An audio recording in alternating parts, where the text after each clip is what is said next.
Well, hello, everyone. What do you think about power? Did you ever want it? I find people often underestimate goblins. Don't you? Yeah. Why should family and Brunkhollow be two separate things? Why not bring your family here? Mr. and Mrs. Montero endeavored to introduce a game of physical skill into the mix. Oh no! Oh! Yo! What? Well, hello, everyone, and welcome back to Tabletop Notch and Chapter 22. Calm yourself. Of Brunkhollow. We're thrilled to be back with everybody. We hope you had a wonderful week.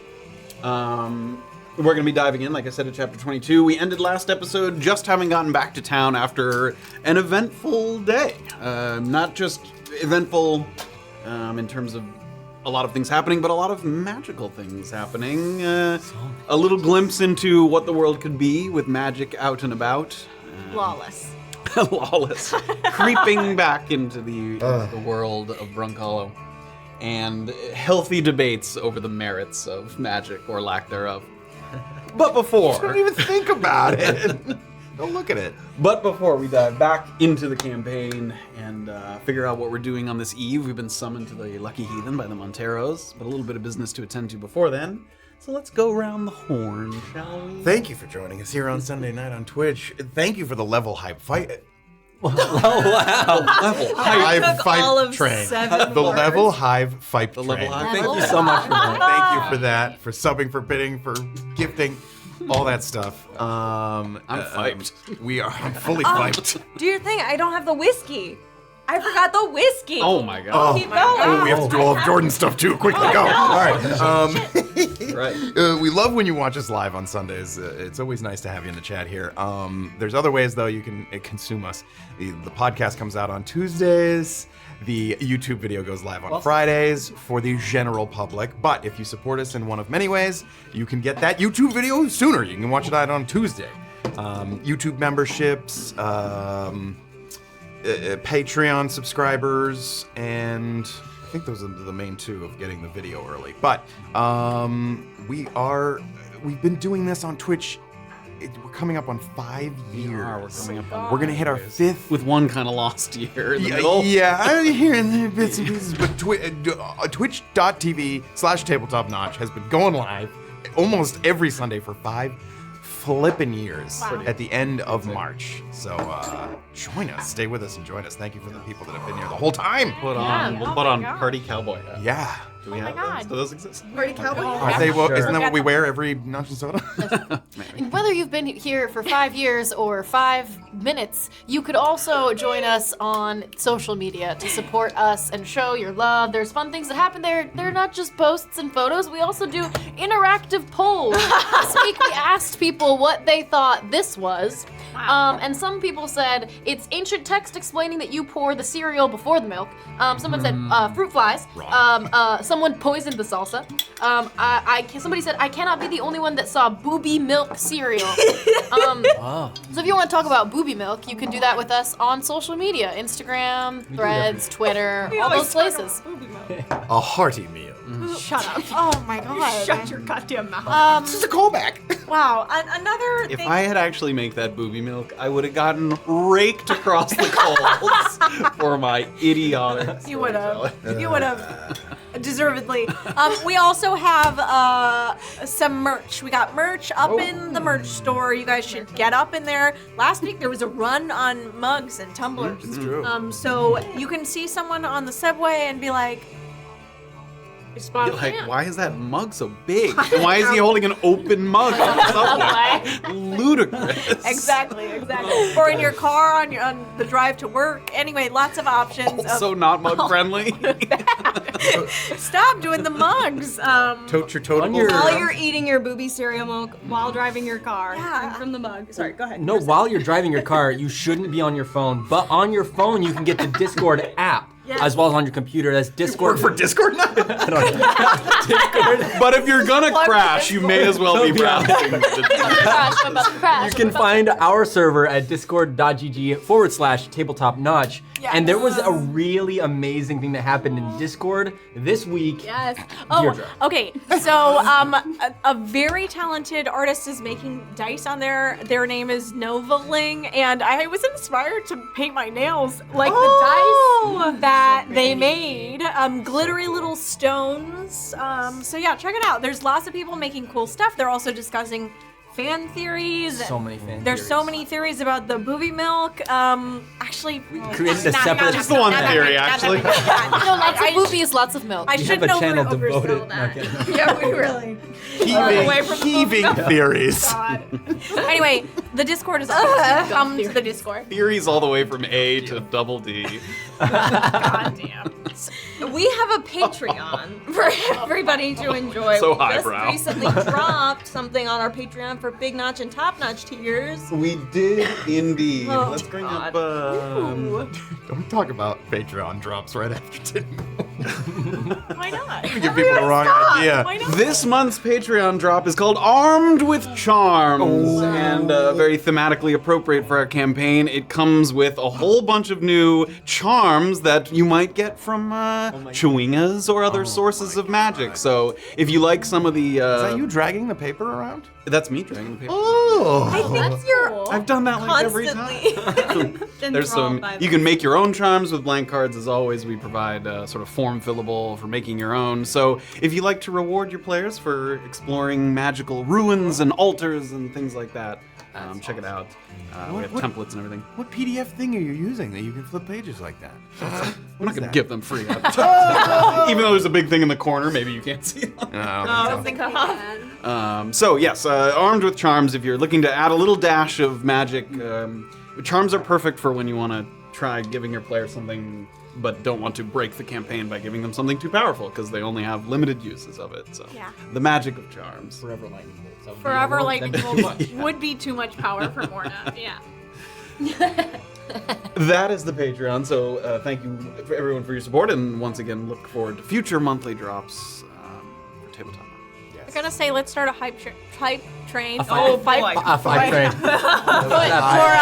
For Matt's graphic design though, that stuff is sick. Yeah, that is very true. It would have been a better joke if I didn't stumble. But I like okay. five train. Hit us, fight right. fight train. Don't talk about Fight Train. Okay, here we go. Love Our Sky resubscribed. Z Gargoyle did 100 bits. Snapping Cobra resubscribed. Wizrank gave 5 community subs. Chief Lee resubscribed. Adria gave a community sub. Lord Last 15 stream streak.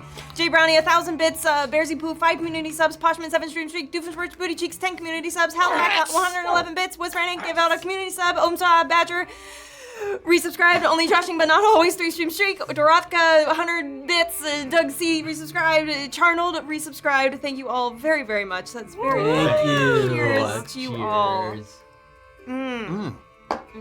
That is cold whiskey. Straight from the fridge. Well chilled. Thank you. Really good, JoJo. I'm sorry. All right. Have we hit them all? Have we hit them all? Have we gone around? I think we did it. So, Okay. Did I it. think it is time to throw it over to the recap for last week Yay. and then to dive into chapter 22 of Brunkhollow. So, without further ado, here we go. oh no! Stop!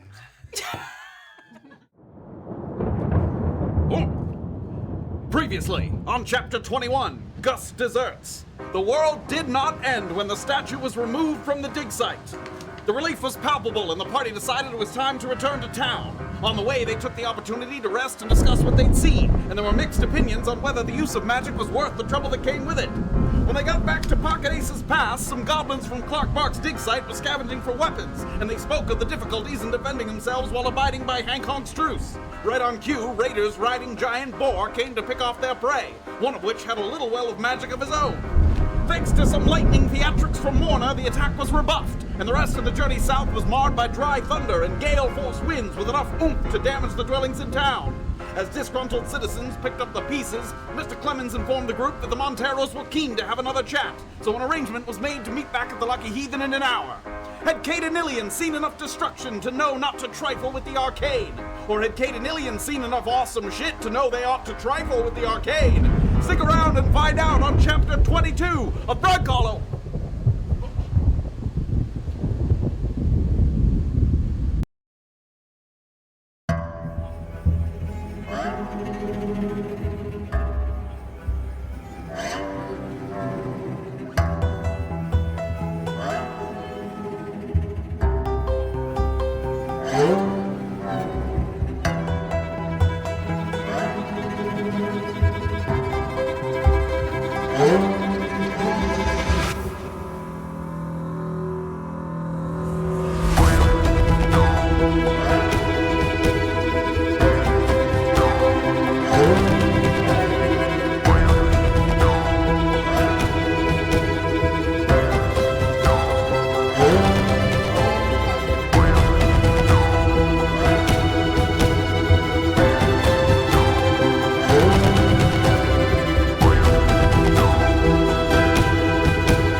Morna and Kayt split off from the porch of the Paramount and move in different directions, but the sights and sounds are a shared experience.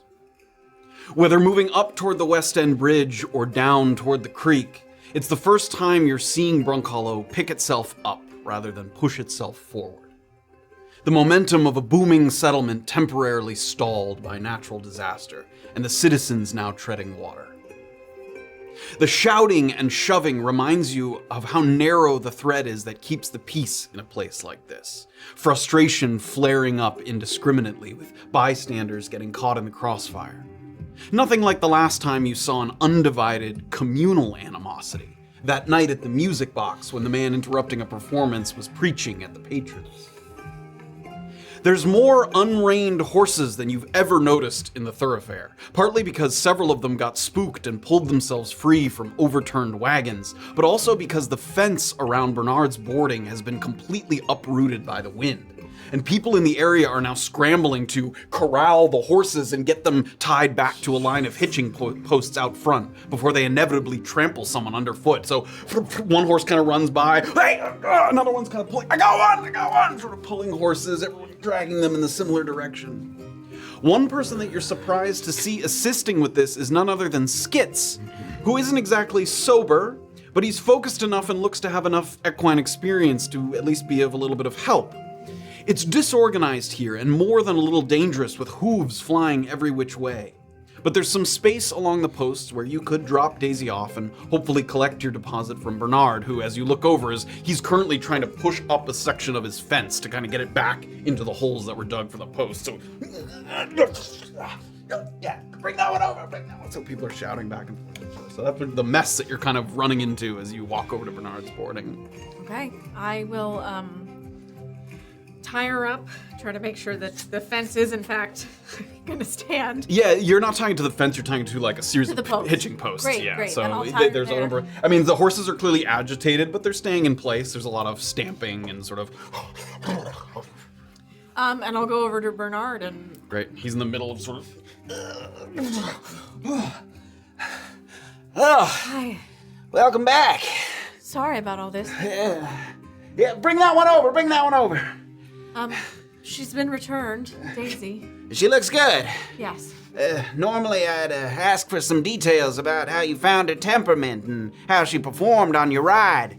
But as you can see, we got a little bit of bedlam to contend with. Sure. If you just keep her tied up there, I'll run in and get you the money that you put down. Thank you. Give me one Can second. I, assist with any of this? If you could grab that post, just put it back in the hole while I get the money. I'll go and I'll. Great. Give me an athletics check. Okay. There's like a section. It's like a corner of the fence. So there's part of a fence, the post, and then another portion of the fence. 15? 15, great. Sort of, you start to pick it up, and someone kind of jogs over to assist, but you push it up, and it slides kind of into that spot in the ground where it had been dug, and the person shunk goes back to working on the horses. For a moment, Bernard disappears, then he comes back out, and he has a little pouch in his hand. When the wind kicked up hard, I was worried for my rentals. Glad to see a couple trickle back in. Now, I gotta get this fence patched up, even if it's temporary. Where's Josie when you fucking need her, huh? Yes, well, her hands were quite full today, I believe. Full where? That crane that she's been working on. Oh. They brought it up to the dig site today. Oh, that's right. Yeah, that's right. 70, I think I owe you. Yes, thank you, sir. She looks in good condition, so I'll give her a good look. But thanks. Sure. Well, thank you. All right. Have Good a good luck evening. to you. You too. You help me with this? He grabs another person, goes through a different section of the fence. You see Skit's kind of dragging one horse by. He pulls it kind of over to the hitching post, ties a loop there. I'll sort of briefly head over to Skits and just say, He's just in the middle of tying a knot there. afternoon. Oh, how do you do? It's been a minute since we last conversed. Yes. Sometimes I walk along the river, expecting to see you, which is silly, I suppose, because one time does not a pattern make. No, but if you wish to speak with me, I am at the Paramount. Oh. No, I don't have anything interesting to say. Just sometimes I walk and I think I might run into you. Sure. Are you all right? I heard you had some trouble. I did. What kind of trouble did I get into? I heard you lost your job. Sorry, I don't mean to gossip. But... No. Yeah. There was a day where I experienced my trademark misunderstanding between a setting and a rising sun. If I fall asleep on my stomach instead of my back, I wake with a false orientation. East is west, and west is east, and so forth. And as often as is the case with me, this time was one too many. Well, let me know if you need anything. Perhaps by endearing myself to Bernard, I can work part-time at his livery. Yes, the I do horses enjoy take two. caring for animals. Sure. Well, good luck to you, Skits. You as well. I'll give a little nod and head off. I'm gonna actually head towards the goblins. Okay. Like the tents, or are you Yeah, looking I'm for... looking for Mr. Clark Bark. Okay. We'll swing back there in a second. Swinging to the other end of town here, predicting where your mother may have wandered off to. It isn't a science, but you do have some hunches. Her insistence on disassociating from people that she might see as immoral or indecent has likely kept her from stepping into any of the local businesses. But the fear of the unknown probably also prevented her from taking a foray too far from the town limits. So your best bet seems to be local nature. The bluffs, the riverbank, the cemetery, maybe the plains just up the civil road. Your first instinct is to make for the creek. In doing so, you pass by the chop house, which has a few of its oversized windows cracked on the first floor from debris that sort of sprayed or banged against the exterior. And on your left, EOD, which is physically held up well, but has quite a few people standing around it. And there's a lot of people shouting at each other, pointing fingers about who's to blame when Bison returns as to why things are late or out of order. There's like, you're gonna tell, I'm not gonna fucking, no, I was here the whole time. So there's a lot of that going on. So people trying to, not take blame or put other people in the line of fire, as it were. A little further, and you find that Maeve's problems with her water wheel have only gotten worse. She's standing calf deep in the river, orchestrating its retrieval with the help of 4 or 5 others, after a significant portion of the frame and the paddles seems to have snapped off and fallen in. So there's people with kind of ropes and pulling, 3! And they're kind of dragging it back onto the riverbank, and some pieces of it you can see have snapped off and are like floating down the river. So the whole wheel that it was already kind of in disrepair has now kind of come off and fallen part of the way into the creek there. So that's your first thing that you kind of see with Maeve there, a couple of other people. No sign of my mother. Give me a perception check. I'm gonna go to roll. 26. 26. I'm about to see my mother. I'll never see a 26. As you look around in this vicinity, you don't see your mother, but you do catch Maeve's eye at one point. And even though she's very much sort of in the middle of what she's doing and she's sort of very focused on the retrieval of this portion of the water wheel, you see her sort of look. All right, get it. Come on. She sort of motions, then she quickly kind of comes over and you can see she's like drying her hands on the sort of lower part of her dress there. You came back here for the information that I mentioned before? Oh, no, just checking to make sure everyone is safe, but if you have anything... I got something about the bat cave that I mentioned, but I gotta clean up this fucking mess first, so I'll try to find you later on. All right, I would help, but I'm looking around, so I'll be back. Who are you looking for? Someone who followed me here. Gray hair, black poncho, more than a passing resemblance. Yeah, And which way did she go? Yeah, she wandered down to the river when I was working on the fucking wheel earlier. Every step she took looked like she smelled a new fucking fart. Is that normal? She hates farts. I don't think it was farts that she smelled. I think it was this place. Yes, ma'am. Anyway, she stood by the creek a while, and then she wandered off to the northwest. If she was content to follow the bank, she might have made her way toward the Civil Bridge. That's just a guess. Thank you. I'll be back. All right. She goes back. The two of you sort of acknowledge and immediately split off in two different directions. She wades back into the water. Don't volunteer to fucking help if you're that fucking easily tired. And she starts to kind of pull at the wheel there. You sweep northward now, through town, and you see more and more of the havoc that's wrought by the extreme weather. Bailey and Dustin are working on redraping the Good as Gold banner over the Samson and Samson import sign, which seemed to have been torn down. Dr. Blaylock is treating scrapes and sprains on his front porch because it looks like the interior is already filled with more serious injuries that were sustained. Jesus.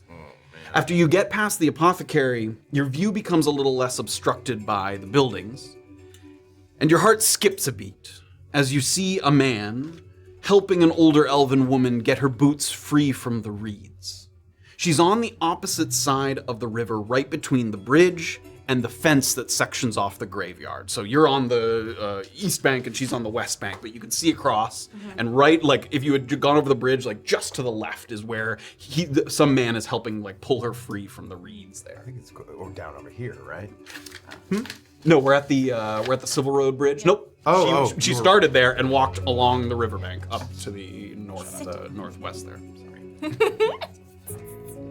The man that's helping her is kind of a stocky man, big brown overcoat, several rings on his fingers.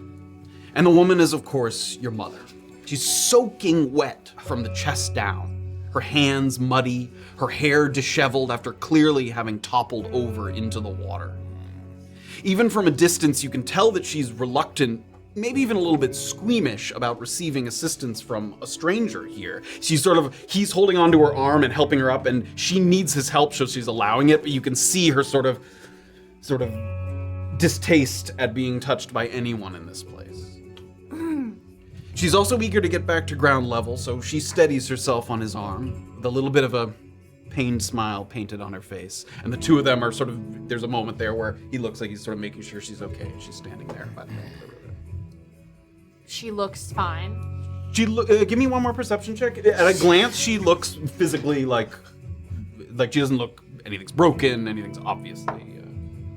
Oh, that's a nat one. Oh. Yeah, other than, she's able with just a little bit of assistance make it up the bank, so she's, it doesn't look like she broke her leg or arm or something. She's not obviously in writhing pain from where you can see, but she's sopping wet. She obviously fell into the river. Oh. What's the temperature like right now? Freezing. Very cold. Yeah, it looked... Fine. I would say it was freezing when the wind was really kicking up, and now it's just very brisk. Okay, I'm gonna jog over to them across the bridge. as I'm going, take my poncho off and... Okay, you do so. As you get a little bit closer, you just hear a little bit of the exchange back and forth between her and the other man. Thank you, sir. I can make my own way from here. Now, I'll walk you where you need to go. You took a nasty little fall there, ma'am. No. Thank you. And as you're sort of moving up, he looks over. I suppose I don't gotta ask if you two know each other. He sort of look at the two, and you know, she's obviously older, but you have a strong resemblance between the two of you. Wade, Miss. Wade Voight. I was helping right an upturned wagon on the civil when I saw her splashing about. Ain't nobody that storm didn't catch by surprise. I think she all right, though. He gives her a little pat. Thank you for helping her up. I get back to the wagon now, if that's all right with you. Absolutely, thank you. Evening. Moves along. As soon as he goes, I'm not gonna say anything but just kind of drape the poncho over her and start walking back towards Paramount and like helping her. She walks with you. Just kind of a long, slow walk, move across the bridge.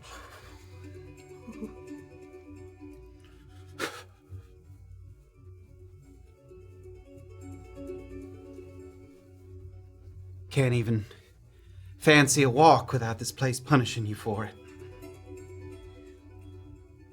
You need to get out of here. I will. And you're gonna come with me. You look like you've been thrown off a horse and kicked by another. Is that your blood, Kayt? You look down, and you were sort of preoccupied with finding your mother, but you've fought more than once today. You've gone down and been picked back up. I'm gonna keep walking for as long as possible without responding. Okay. She doesn't sort of press that. I suppose you've been out all day doing everything you dreamed of doing.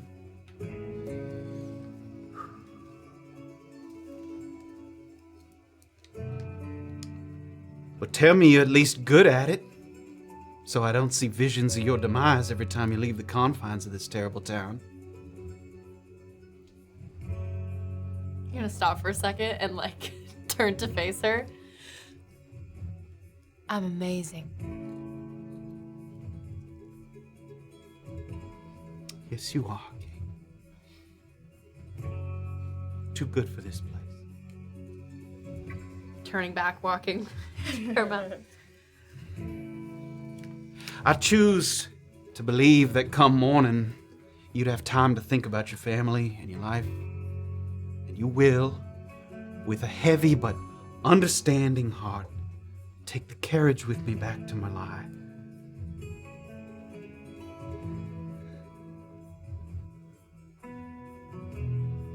Kind of get you're up to the front of Paramount at this point. I'll return to my room. Wait for you there until tomorrow morning. I'm gonna let her go a little bit, and then before she gets through the threshold, maybe just like stop her and like grab her shoulder and be like, Mom, what do you think about power? Did you ever want it? No.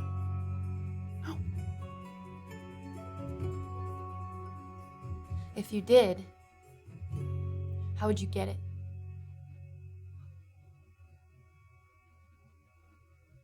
Through the gods. They grant me strength.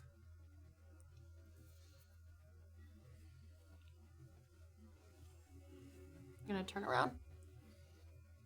I hate it here. But even more than that, I hate you being here. Without turning around and walking down back to the thoroughfare. That makes two of us!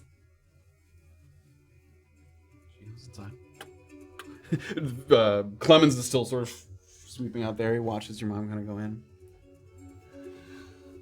Evening. Keep an eye on her. Thank you. In which direction do you head? Back to the Circles. winding and pivoting, doing a box step all through the thoroughfare, repeating You've that. become one of those people in the thoroughfare that's like yelling at random people. You're like, get out!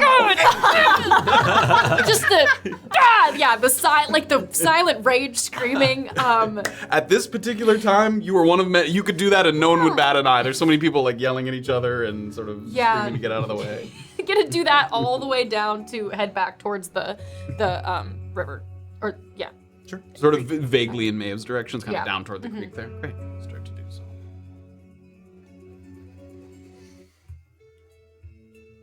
Illien is the first to step back into Paramount. And though the clamor behind you is spirited, not too much has changed on the inside. Around the front desk, there's a high concentration of dirty footprints, and you'd guess it's people kind of stampeding inside for protection when the storm was at its worst. There's also a short line of 1 or 2 people by the door beneath the staircase. A hot bath, apparently a popular remedy for enduring the violent chill. You see Kenzo shuffle by, and he gives you a friendly but very hurried nod. He's carrying 2 very large kettles with steam pouring out the spouts, and he excuses himself kind of past the line and disappears into the washroom, where immediately as the door swings open, you can hear a couple of overlapping voices. I'll take a little more heat. More here too, please, more here. And he shuffles in, and the door then closes behind him. So there's a lot of people taking advantage of the baths. When you left here this morning, you didn't expect to find such resounding confirmation of what you thought might be out there. And you ran with that high of validation for most of the day, but now that you're back, you find that the tricky part is, what's next? Do you just saunter out into the downwield, hoping Rama will reappear with another lesson? Does the gnome nook contain any guidance, as well as the well there? Acknowledging that all of this isn't going to come together instantaneously, you start towards the staircase, thinking about heading up toward your room, giving a little pat of acknowledgement on your armor for the work that it put in today. And you admit to yourself that a drink at the Lucky Heathen doesn't sound like the worst way to spend an evening at this particular moment. Indeed. I'll head up to my room and Sort of pass by a couple people on the stairs. Evening? Sorry, evening.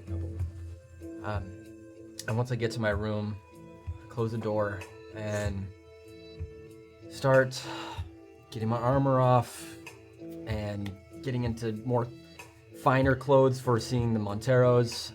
But then once all of that's done, just thinking to myself, and I want to plop down on my bed and wait the whole hour if I have to until we're going to meet with the Monteros to wait for Doxley. I'm just going to be sitting on my bed and just thinking and just wait to see if she shows up. Okay. Take a little moment to yourself. Privacy of your room. You let some of the noise just kind of wash over you downstairs, some of the quiet conversation. You, even for the first time ever, you hear more outside than you do inside. This place is pretty well insulated, but there's so many people yelling, shouting outside that the noises of the exterior leak in through the windows. So it's a little hard to sort of focus, but you find a little bit of center. And you wait. Pivoting around, shortly after, it's, I believe, TC who left Doxley's company actually on the porch and headed inside as well. So TC is the next one to come in. As you enter in, you think you see like the last bit of Illien's heel as he sort of is going up the stairs. So you seem to notice that he went up the stairs just as you kind of came in. And you see the same kind of things, a couple people in line for the washroom. There's no one behind the desk currently because it seems to be Clemens is on duty, but he's out on the front porch sort of sweeping. He's, 10 feet away. He's not far, but there's nobody at the front desk at the moment.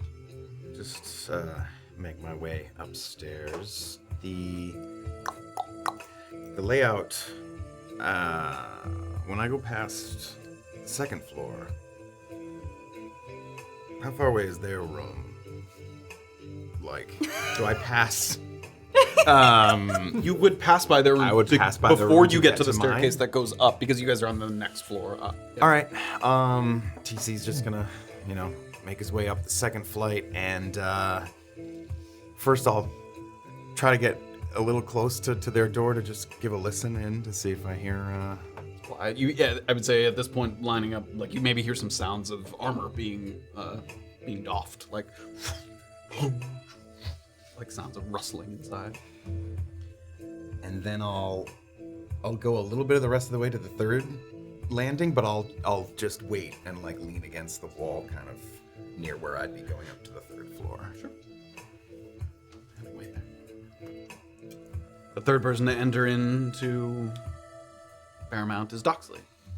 Her note in hand, having her brother having left her company, and then TC a moment to yourself on the porch, and then slowly wandering through the entryway. Doxley is gonna keep looking at the note. And then she's gonna turn and just walk just out onto the front porch of the Paramount. So Clemens is right there too. Did you forget something? No, sorry. That's quite all right. I'll do this half first. She's gonna just take in the camp, and her eyes are just gonna scan from left to right, like taking in every building, who she's met. She passes by the EOD, she sees Heathen down the alley to where the music box is, taking in who she has met in the last 4 days. And then her eyes land to her right over at Izzy's. She's gonna think.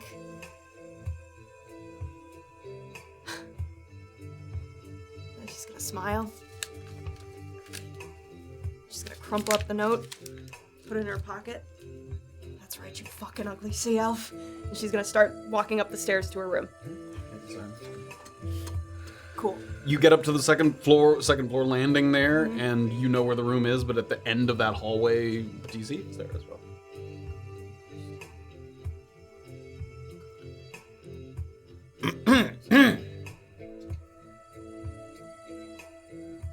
Hi.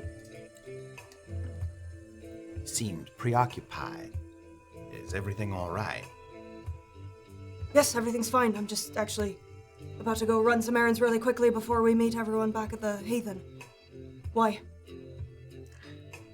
No, you were just so attentive earlier today that it seems something has drawn your gaze. To me, I mean. Is someone jealous, TC? I promise. Give me 2 hours, and my attention will be all yours again. Look forward to it. Booking it straight to the room. To our your room, right? Yeah. Door opens. Illien's there. Call the Gujak. Doc. Go to the Gujak. No, first I have to go to the Heathen.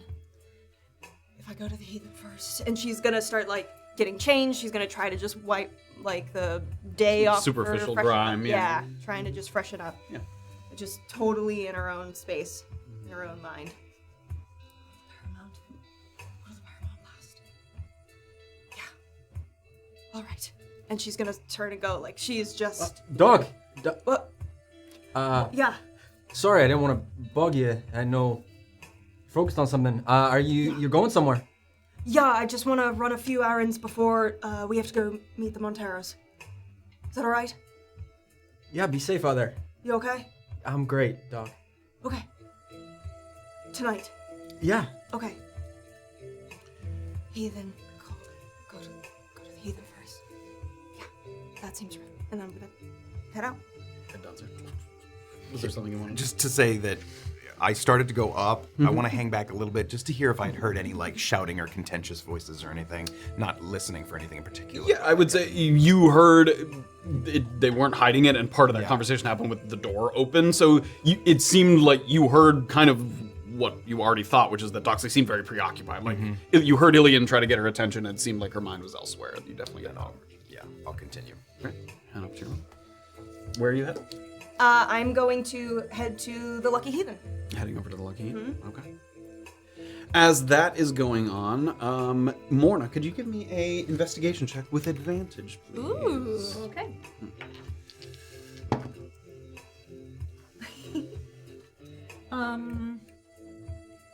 Oh, sweet. That's a 21. 21. Okay. How's that possible? Sure, investigation's good. Because I did. Sorry. Because I did my skill. That was my feat. So an expletive. In searching for one particular goblin, you have a sinking feeling that you'll have to wander through the back alley along the stubborn bluff. Not somewhere that you're dying to return to, especially alone. Not to mention if Brunkhollow proper is in this much disarray. The tents back there must be absolute anarchy. Opportunistic neighbors stealing from each other, Hankonk trying to create order, and the non-goblin inhabitants probably deeply regretting not paying the gnomes higher fee.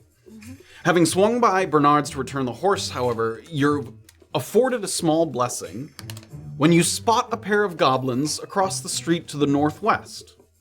Both of them are loitering in a conspicuous way at the perimeter of the smithy. And as they watch Crenshaw organize several of his weapon and armor racks that look like they collapsed in the wind, they move to the balls of their feet, and it's obvious that they're hoping to kind of take advantage of a largely distracted population to maybe dash in and snag some armaments when no one's looking. There's a couple of false starts and stops, like they'll get up as Crenshaw sort of disappears into his house, and they get like they're ready to go, and then Crenshaw will come kind of back out with something in his hands, and then they'll look around. So you can see them kind of bobbing up and down, sort of waiting for their opportunity, alternating between sort of a casual, cool stance and sort of a ready position. So, and one of them indeed does look like Clarkbark, as Illien earlier found Clarkbark lurking in the vicinity as well. I'm gonna head right up to him. Start to head in their direction.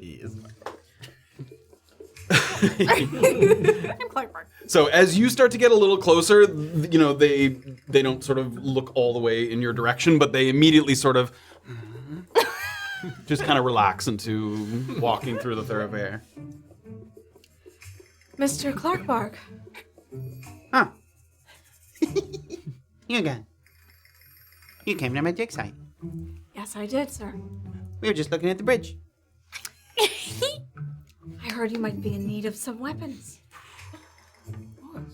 In fact, I ran into the party that is raiding our camps. They are fearsome indeed. We barely escaped with our lives. Yeah, well, you protect ourselves. I completely understand. I find people often underestimate goblins. Don't you? Yeah. No, my companions, I have successfully convinced. Don't care about the bones. I also don't care about the bones. I swapped out a Grick bone because I wanted to give them something. And that's where I'm hoping we can help each other. I don't need a great bone. No, you need weapons, and I can get them for you. But only if you do something for me. The two of them kind of look to each other. I don't know, we'll hear about it. Well, what I could really use is information. I find goblins, when they don't want to be seen, are very good at it, don't you? Yeah. Yeah. I think you're the kind of man who would be perfect for this job. I'd like to find out where a Haskell Pips is staying in Fort Contrition. His cell block. Any details you could have about it. If you get me that information, I can tell you where a stockpile of weapons are. Furthermore, if you find out if you can pilfer a key for me from any of the guards at Fort Contrition, I can buy you... What do you prefer, swords? How about 6 swords? Short swords. And furthermore, if you can get me a uniform, then I'll get you crossbows. Seems good to pick those goblins off of hogs from a distance, don't you think? The only thing I ask in return, Mr. Clarkbark, is that you don't tell my companions about the Grickbone or that I've asked any of this for you. You know why? Because I'll turn around and tell Hancock that you're looking to violate the treaty. And that would be very much unfortunate, don't you think? He looks over to his left, and that other goblin has, like, slunk away.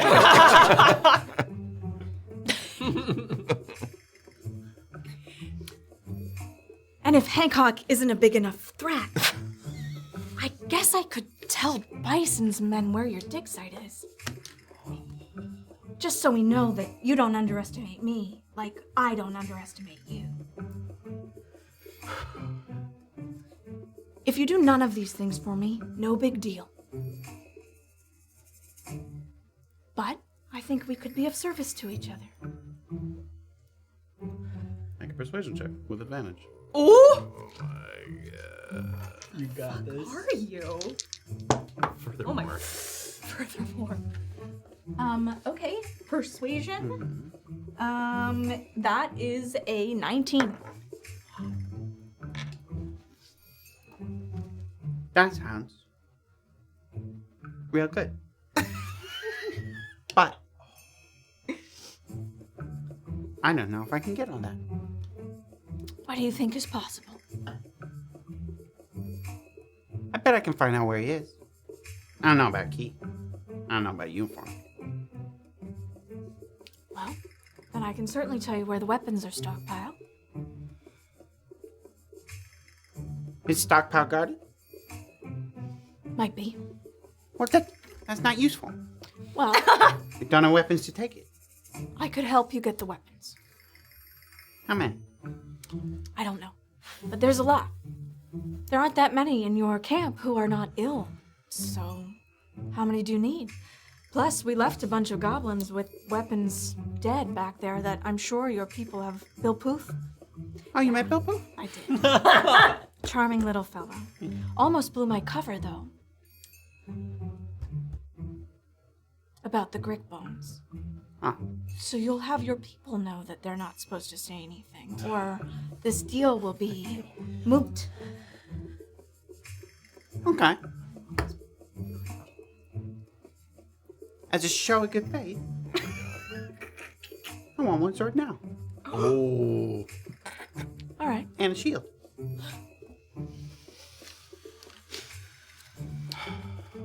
All right. And a set of armor. No.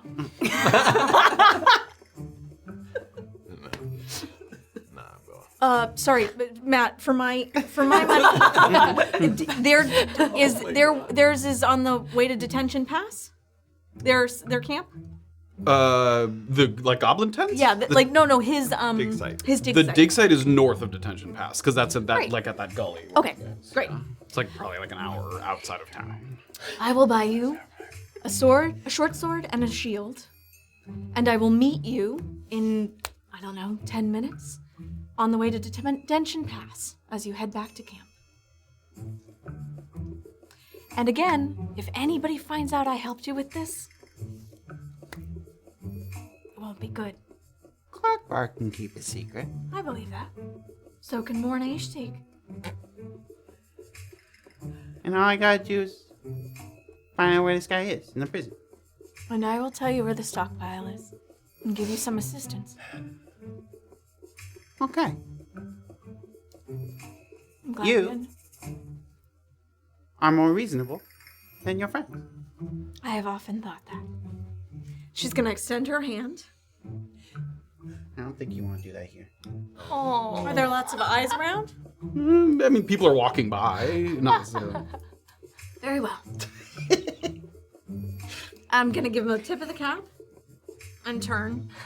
And I guess go up to Crenshaw and see if I can get a short sword and a Sure. As you start to head in, like past his fence there, you see Hancock sort of skitter away. He doesn't want to be, in Clark Park. Yeah. Clark Park. Yeah, Hancock was there. he's been watching. Okay. Yeah, he clearly doesn't want to be seen like watching at the perimeter or whatever. So he kind of skitters through the thoroughfare. And I want to be sure that I was clear enough that I mean on the road, like out of town is where I'll give him the weapon. Okay. So no. I'm in. I'm not fucking giving it to him in town. Okay, great. Yeah, I mean, you walk in and you can see that Crenshaw's like very much in the middle of sort of the stuff that was outside fell over. These big racks of weapons and armor. He's sort of picking them up and fitting them back onto the rack. Excuse me, sir. Can I help? All right. Need something? I was looking for a short sword and a small shield. I got plenty of those. Couple of them got a couple of dings in them. That's all right. Dings and dents. I don't mind. Not much for aesthetics. All right. You asked for one short sword and one shield. Short sword, one shield. Child size, please. Small. little niece. The short sword will run you 10 gold. Okay. That's too cheap. And the shield is 10 gold as well. Great. I'll hand it over to him. Looking to do some battle with the elements? No, I've just found that the downwield is much more dangerous than I'd originally planned. Wouldn't be the first. Yes. I've heard great tell of your weapons, well made. A friend of Crenshaw. mine, Morna Istigh. friend of mine, Illien Tyrun, seems to be a regular already. And Love Illien. I'm sure you do. He is armed to the teeth, is he not? Meet him. Gonna play some bumper thumper someday. Bumper thumpers. Kind of like croquet. Gotta hit the ball real far. Oh, it sounds like a lovely game. You look strong. You ever played any bumper thumper? I've never heard of it, sir, but I would be willing to try it. We'll make it a trio. Oh, sounds very nice, sir. Good day to you. Get back to the mess. Yes, of course. And I'm gonna head on out. As you're walking through the thoroughfare, we're gonna swing around. So, Kayt, as you were sort of wandering, you head back in the direction vaguely toward the river. Once again, they're still very much in the process of pulling that wheel out of the water. So that Maeve seems very much preoccupied if you were hoping to talk to her specifically. Yeah. Does it look like there's room for more hands? Like, Not necessarily. I mean, you could ask, but there are, because the sort of deep part of the water, no one can stand there. You know, they're on the shallow part, and they have like kind of ropes that are hung over the backside, and they're sort of pulling it closer. So they seem to have it in, they're handling it at the moment. But. how much time has passed since I separated from the group? Like, under 15 minutes? Or? More than that, because you went down, and then you went all the way up, and then, you did a little triangle. Yeah, probably 20, 25 minutes, maybe. Ooh, am I gonna risk being late to the Monteros to get a little study session? How long does that take so. you? An hour? It does take an hour. Hee hee. Your door. Okay, I'm gonna walk a little bit. I guess this is, let's see, what direction is it? Down the river, like away from. Sure, like to the southeast there. Southeast, yeah. North is the top of the page. Great, yeah. So I'm gonna go a little southeast, out of the way, plop myself down. Great. As you near the riverbank, as you do so, you kind of take out the book, and the pages are sort of just with the breezes kind of coming in, so you have to kind of flatten them in your lap there as you study. A couple times, a couple of pages, you have to turn back. And I'm freezing because I don't have my poncho because I gave it to my stupid soaking wet mom. But I'm gonna This will hold the moisture right in. use my breath, focus in, and just given the insane day we have had, from my mother to the magic to the almost dying, just do the one thing I know I can do, which is study, and open up my introductory alchemy 1 and. Gonna go Start to study. Great, you do so. Give me a perception check right as you're sort of sitting down on the bank there before you get deep in your studies. 16. 16. As you're setting down and finding a comfortable spot to look, you do notice that a small group of people led by Daphne move across the bridge in the direction of the Merc Hall. She has like a backpack slung over her shoulder. It seems like you get the impression that she might be returning from somewhere, and she's kind of quickly jogging across the bridge in the direction of the Merc Hall. So you just happen to notice her. You sort of clock her as she moves by. Can't tell if they look like bad or injured or in a fight. They do not look like they've been in a normal. fight. Yeah. Okay. They look like they're in a little bit of a hurry, or at least sort of moving quickly, but no, not in any. And they're not carrying like an animal or a body. Nope, Or anything. nothing of that kind. You sit and begin to study. TC, Illien, over at the Paramount. Anything while you are relaxing, finding yourself now knowing that Doxley's running a few errands? Is there anywhere that Illien wants to kind of go off to? I'm still gonna sit and relax and think for about 40 minutes. When it's about 20 minutes to get to the Monteros, I'll like to go see Maeve really quick and then head there. Great. Well, we head in that direction. TC, anything during that time?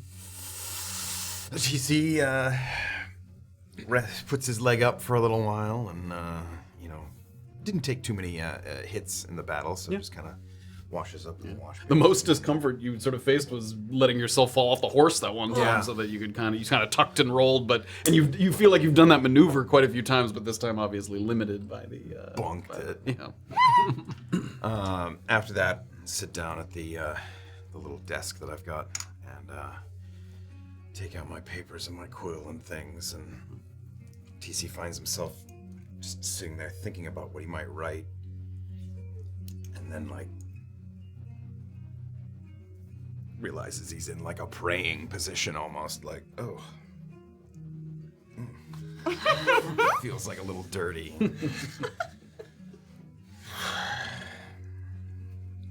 Takes the quill out. Does a few drafts of orders followed.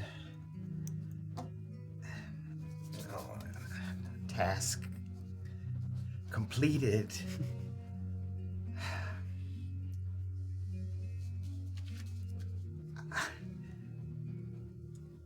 'Twas before the winds.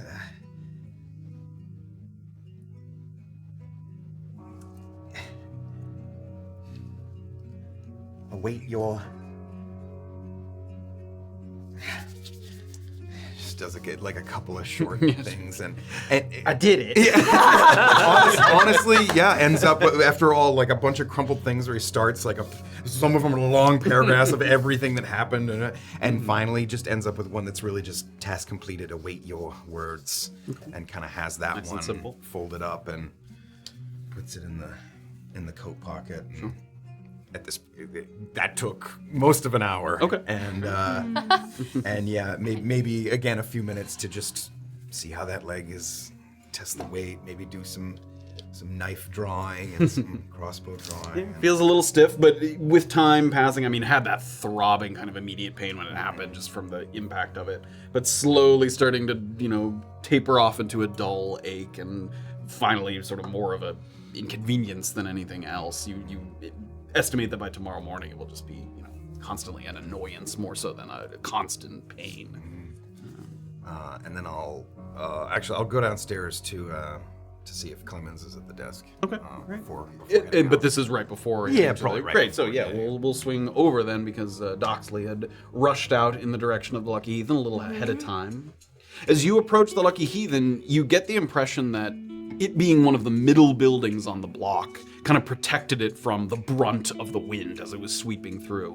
Other than a messy stoop and a couple of shutters that are hanging loose on the upper floors, it's mostly in the same condition when you visited it before.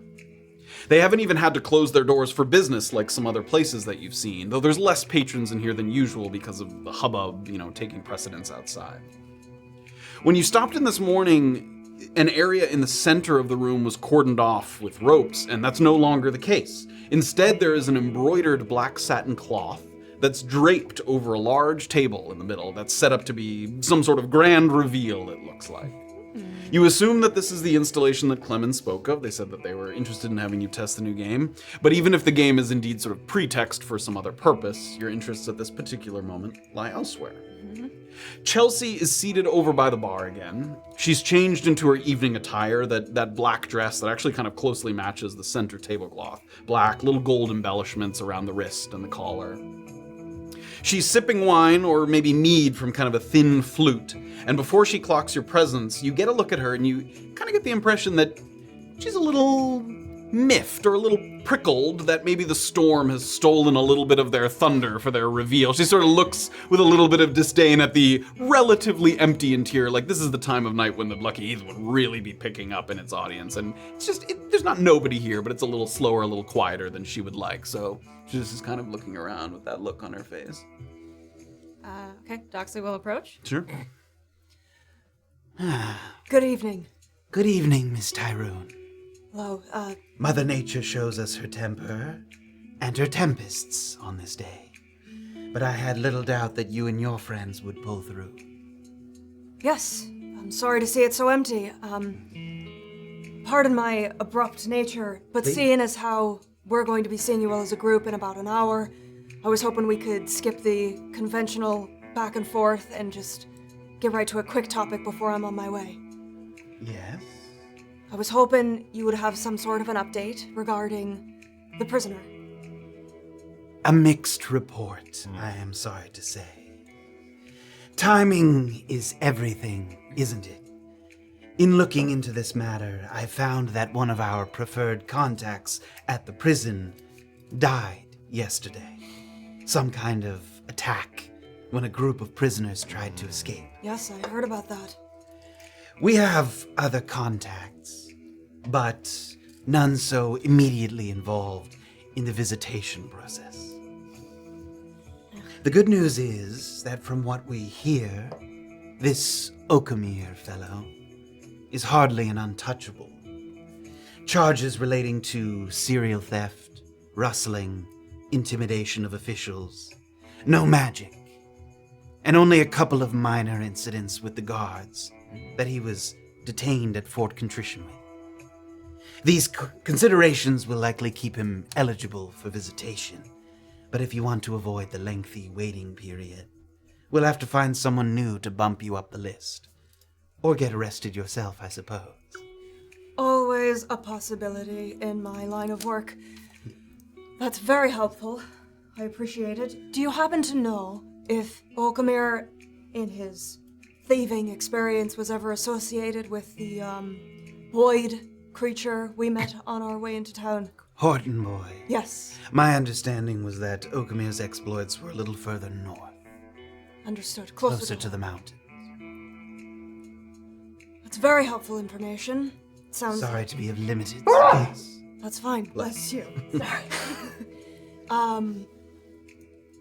An adventure only halfway in the making. Will we be seeing you again soon with the rest of your companions? Absolutely, and we will do our best to get the hubbub back into your place of work. A little bit of time, I think, and perhaps a little bit of music to draw them in. Sure, and they'll only want to gamble twice as hard, I'm sure. A tough day does have that effect on people. Well, if you wouldn't mind, I'll excuse myself and I will see you shortly. Please. Appreciate it. Quickly turning around, and as she leaves, she'll like look up at the sky and just try to gauge again like how much time she has until this hour mark of going back into the heathen. Another half hour, 25 minutes. All right, up to the Gnome Nook, here we go. And she's gonna start heading to the Gnome Nook. Okay, you head in the direction of the Gnome Nook. Y'all busy beavers out here. What are you doing? Some of us have scheming to do. Yeah. Dang. Plotting, conniving. You skitter out onto Detention Pass, and then you get up onto the Stubborn Bluffs. Take a little stroll down the lane. And you find that while it's a little bit hectic here, the admirable tenacity of the gnomes has quickly brought many of the tents back to functioning form. There's a sense of communal effort that is immediately apparent. As you see gnomes that finish anchoring one tent to the ground, they then sort of look over and they take their tools to the next tent over, start to work on that, and then so on until the whole row has kind of sprung back up with renewed sturdiness. One gnome who's sitting on the edge of an old well is smoking a pipe and acting almost as kind of a director of traffic. He offers brief reminders and words of encouragement to those moving about, and he seems to know just about every gnome that passes by. Hey there, Trudy. Number 16 needs a new ridgepole when you get a second. No, James, back row by the trees. A couple of sod cloths got torn. We'll have to see to those. People sort of nod as they kind of go by. So clearly a friendly sort of figure of mild authority in the community, and that's what you kind of see as you get into the gnome. Got it. I will approach that gnome. Sort of sits there on the well. Good evening. Hello. Hi. Got that inquisitive look in your eye. Got something that needs asking? Yes, actually, I'm looking for a man who's interested in selling his home. A cob, I'm told. At a house here by the Gnome Nook. Oh, we have to go back a little ways. It's not here in the Gnome Nook. Ah. But Mr. Cobb, just down the way. Oh, I see. I've overstepped. Thank you. It's the first house, just past the apiary. Excellent. And your name, sir? My name is Cobb Godwin. Ah, another cob. I see. Yes. Had to stick with it because there were two Cobbs. Cobb Godwin was the gnome, and then Autry Cobb was the human. Did you say goblin? Cobb Godwin. God. Oh, Goblin. No. Sounds like goblin. I heard Cod Goblin. We're very much What? confusing us. We got a gnome named Goblin. Okay. Cod Goblin. My name's Brunkhouse Rivertown. Old, I'm Contrition Izzy. Bison Man. Buffalo Man. All right. Ringworm. Yeah. Well, I'm sorry our conversing has been so brief, but thank you for being of such use. Stop by anytime. Appreciate it. I'm gonna turn, head to Back in the other direction. So now sort of locating exactly where it is. You move back down the lane, and as you head along the bluffs, it does feel strange to be looking at properties not just because of what business brings you there or who you want to speak with, but because of the actual property itself. Mismatched in style though they are, the dwellings here are solidly built and pretty generous in size. The time will come when it's commonplace for homes to be bought and sold, but for now the vast majority of the town's inhabitants are building houses with the intent to live in them indefinitely. And because of that, those that can afford it might add a couple extra rooms to anticipate an expansion of their business or an addition of new family members, whether it's traveling from afar or maybe someday the first generation of children born right here in Brunkhollow. That's the hope, anyway. The cob house is 2 stories made primarily of birch with roofing that is kind of bluish gray in color. There's a couple of patches where the wind has pried some shingles loose, and one of the porch beams look like it got a little splintered, maybe from some object kind of blowing by and smashing against it. But it's held up well, the rest of the house, and the south-facing windows look like they have a nice view of the main thoroughfare down below, which from a distance now that you can't hear it, but you can see it, it's kind of funny to see all the people kind of moving quickly about the thoroughfare down below. So almost kind of panting a little bit because Doxley's been walking pretty hard. She'll realize that this is not the time to be fast in her speech, and she'll knock. A little time goes by. Come on. At one point you see off to your left like a little curtain that gets drawn and then it's undrawn. Some footsteps. The door opens up. You see sort of friendly looking man with a little bit of a confused look on his face. Good evening. Evening. Doxley Tyrun. I'm new in Brunkhollow. Hi. Sure. Autry.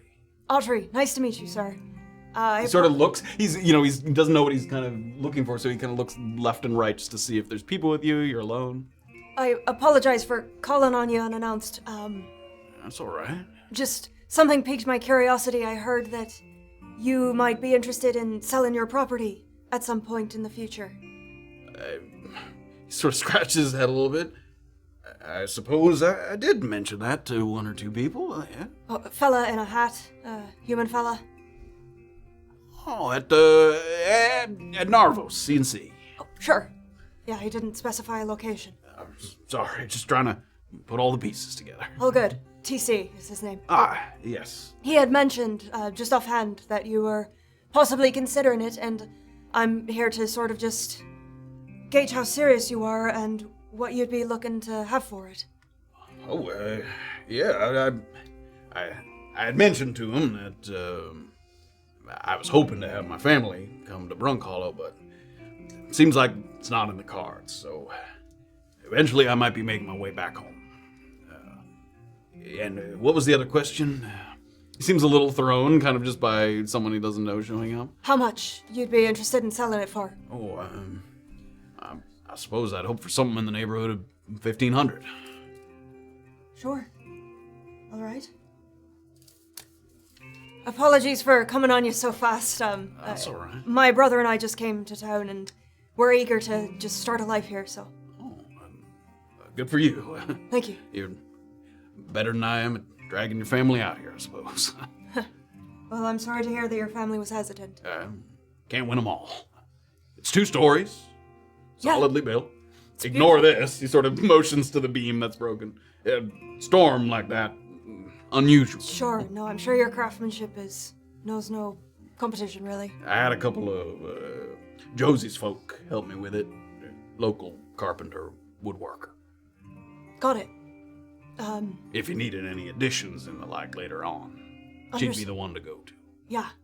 I think it's a little clear that Doxley is not like super interested in hearing. Sure. Like she just seems kind of like. Yeah, he's kind of fishing. He doesn't like know exactly what you want to hear. He's trying to like entice without sort of coming on too strong. Is there a time or a place where if I wanted to offer you something, should I just pop by? I don't want to intrude. I'm here most mornings and evenings. I just go out in the downwheel to work my claim during the day. Understood. Well, I'll get out of your hair. I'll discuss with my brother and... Please, that's fine. I think you're the first person to step on this porch besides me. Oh, that's sad. It's a beautiful home. Thank you. Yeah, of course. Well, I'll leave you to your night. You and your brother, you say? Yes, That must be nice. it is. All right. Have a lovely evening. You as well. Good night. Turn him, walk away. Yeah, you see him kind of smile as he heads back inside. You get a couple impressions. One is that he seems a little thrown by getting an offer so readily. Like, he'd talked to people about potentially selling it without sort of any hard details, and that's sort of the first time he's done that. But also just it seemed like a nice thought to him that a family might occupy this home if he can't. That someone else's family would occupy. What are you doing? Cool. All right. God loves family.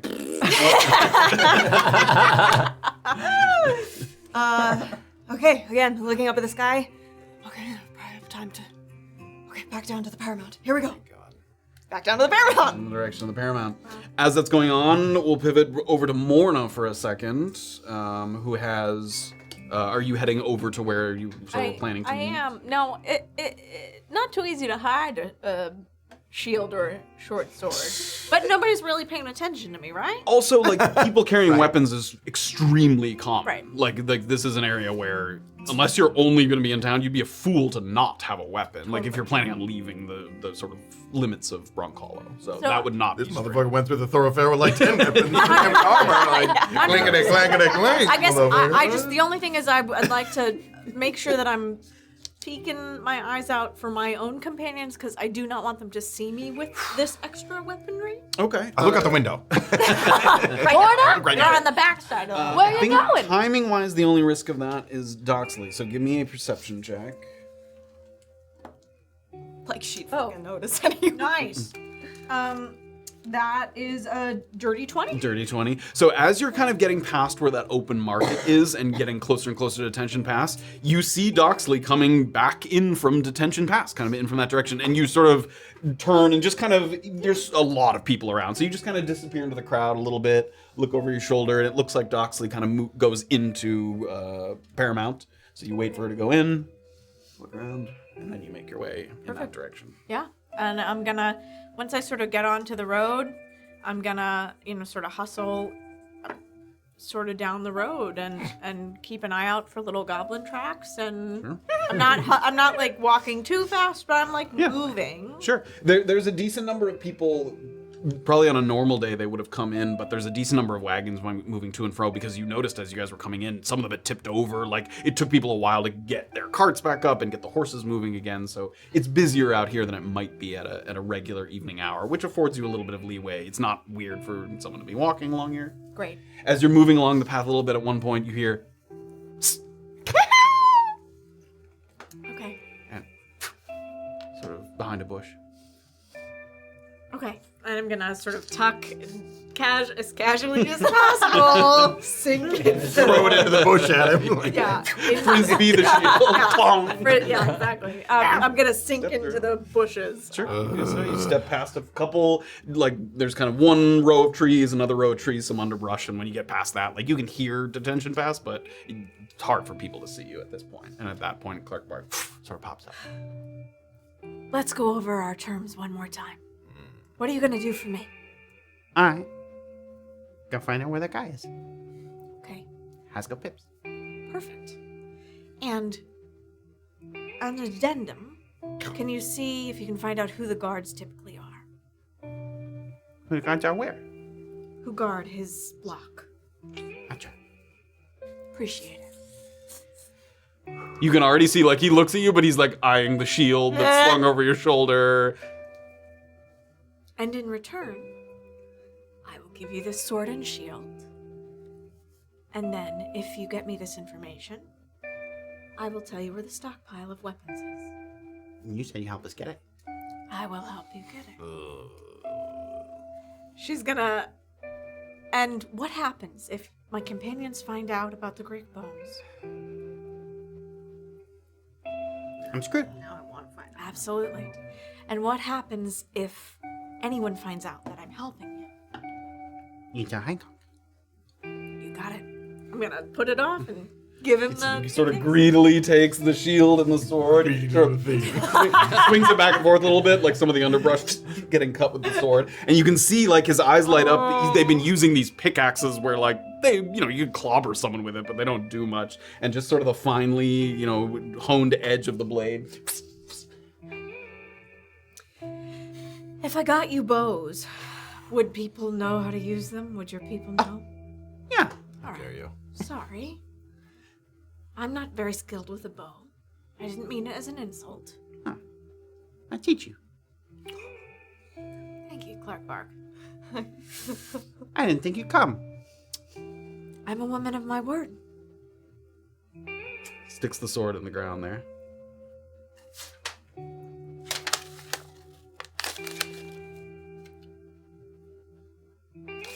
We had a fight with some of those raiders once. Yes? There was a note. I don't know what it means. Oh my god. I could try. Thank you.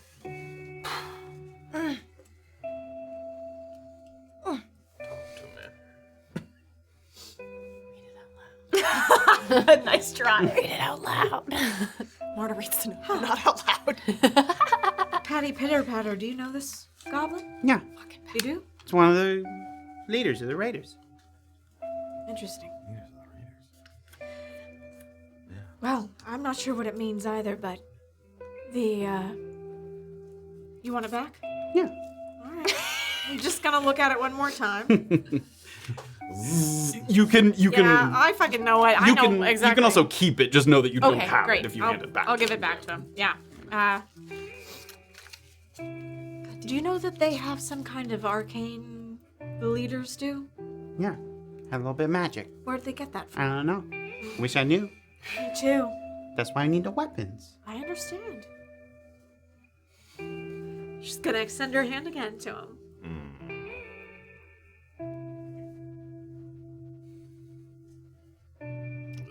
I'll find Haskell Pips. Thank you. Good night. When he turns, she's gonna take this moment in the forest to herself and take a deep breath and say, I know, but I don't care. At some point, the ends justify the means. And as she goes, she's gonna quietly say to herself, just before she gets in the road, she's gonna say, no man, nor elf, nor beast, nor fey could surely stop thy will. Oh, let me serve and guide my way. Oh, gods be with me still. She's gonna get on the road and head on back to town.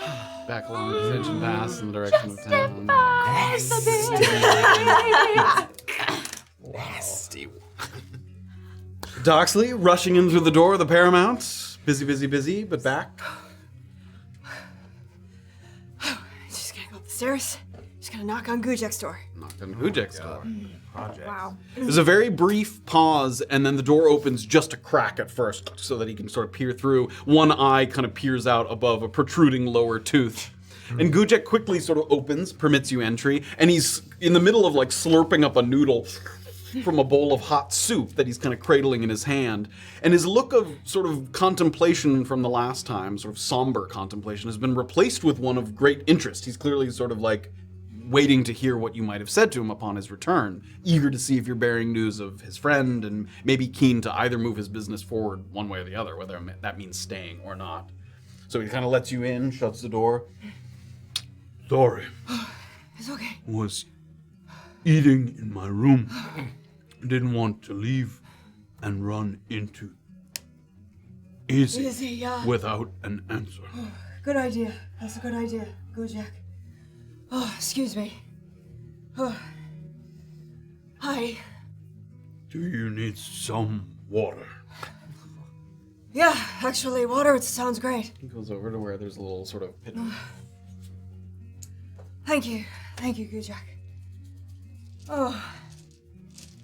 So, some news for ya, friend. Just gonna... Am I planning a visit for Oakermere? Not soon, if that's all right. So, who I'm planning on asking for cashing in this little favor for you. Their contact has been killed, sadly, so we're starting a little bit from scratch on who we can ask and pull some strings for you. But the good news is your pal Okamir isn't so bad that a visit is out of the question. So, it's in the future. It just might take a little bit of time. How much time? That I don't know, my friend. A little bit of elbow grease is the cost. So if you could spare me a little, I'd greatly appreciate it. I don't mind giving you time. What do we say to Izzy in the meantime? My question to you, my friend, is why should family and Brunkhollow be two separate things? Why not bring your family here? Why not have them start anew in a place that's blossoming? Don't know if they want to come. I'm sure they miss you as much as you miss them. Expensive to travel that far. Well, see, here's my thinking, friend. What if that cost fell to Izzy? She wants you here, and she offered you a great deal to keep you here, yeah? Yes. So, if you pose it to her to pay for the cost of relocating your closest kin to Brunkhollow, she might be a little cross that it's not the original arrangement, but she wants you. You think she would go for it? It's possible. And I'm sure a little bit of bargaining, a little bit of give and take, I think you could squeeze it out of her. Would you bargain for me? You want me to speak on your behalf? Yes. I don't want to tell Izzy that I want something more than what I already asked for. Oh, well, I don't know if this would be on top of Gojek. I think this would be an exchange for what she's offering you. But I will still need some of the money she promised in order to make the things she wants. Understood. So some of the money she was going to give you would cover the costs of your creations. Yes. If I am to be the bargainer here, if I am your proxy, you've got to tell me exactly what the deal was so that I know what I'm getting into. It was just for money to stay and make potions for her exclusively. How much money? 4,000. And would that be over a period of time? No. It's a flat rate. Up front. And you would do it for how long? For 6 months to start. And then there would be some sort of renegotiation of your contract after that. Yes. Plus cost. How much does it cost to... one of these crates, one of these things you've got here, how much is that? Thousands. Huh? For that, one crate. I'm just talking one crate. You pointed to a very expensive crate. Okay, well, I'm pointing to a very inexpensive crate. 400.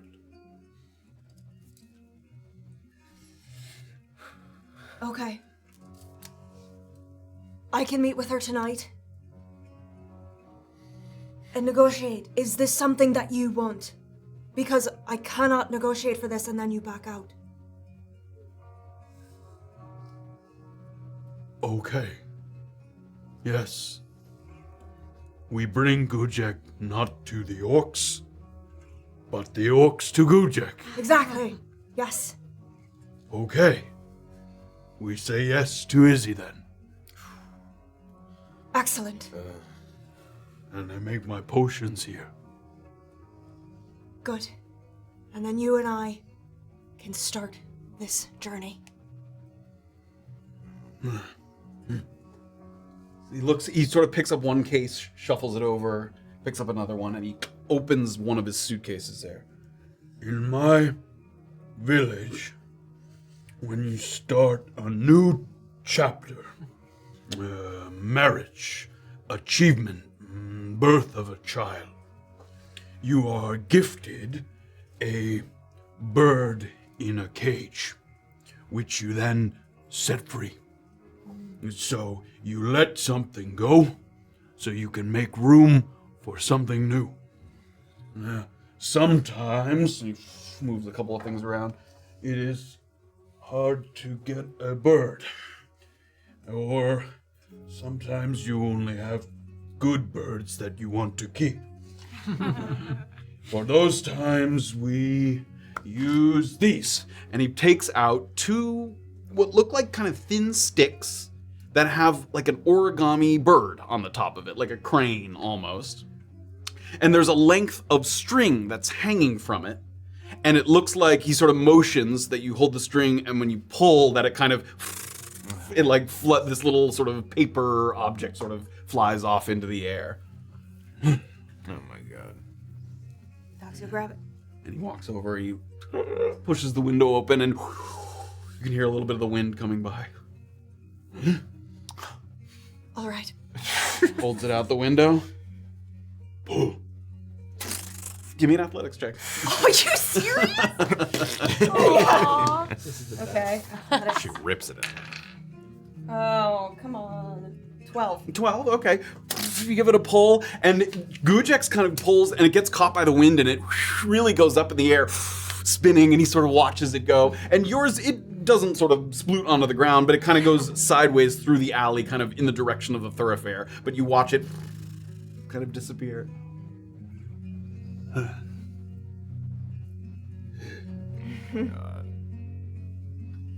It's a nice tradition, Gujak. I can take this stick.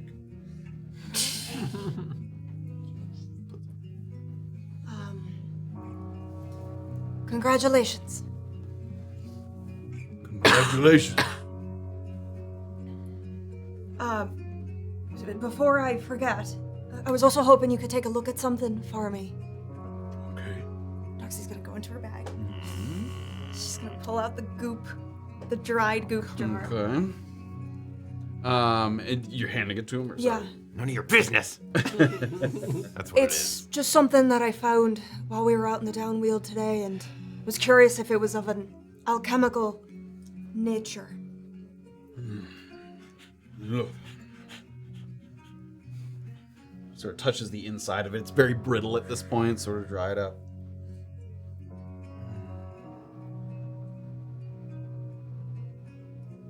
I think I know what this is. Sets aside that. He opens up another one of his cases, and he takes out a jar that looks very similar. It's in a different jar, but it has a similar sort of substance. Congealed fulmine acid. It is harmless unless given a jolt of electricity. And if you do, it becomes extremely corrosive. Will eat through rock and wood and steel.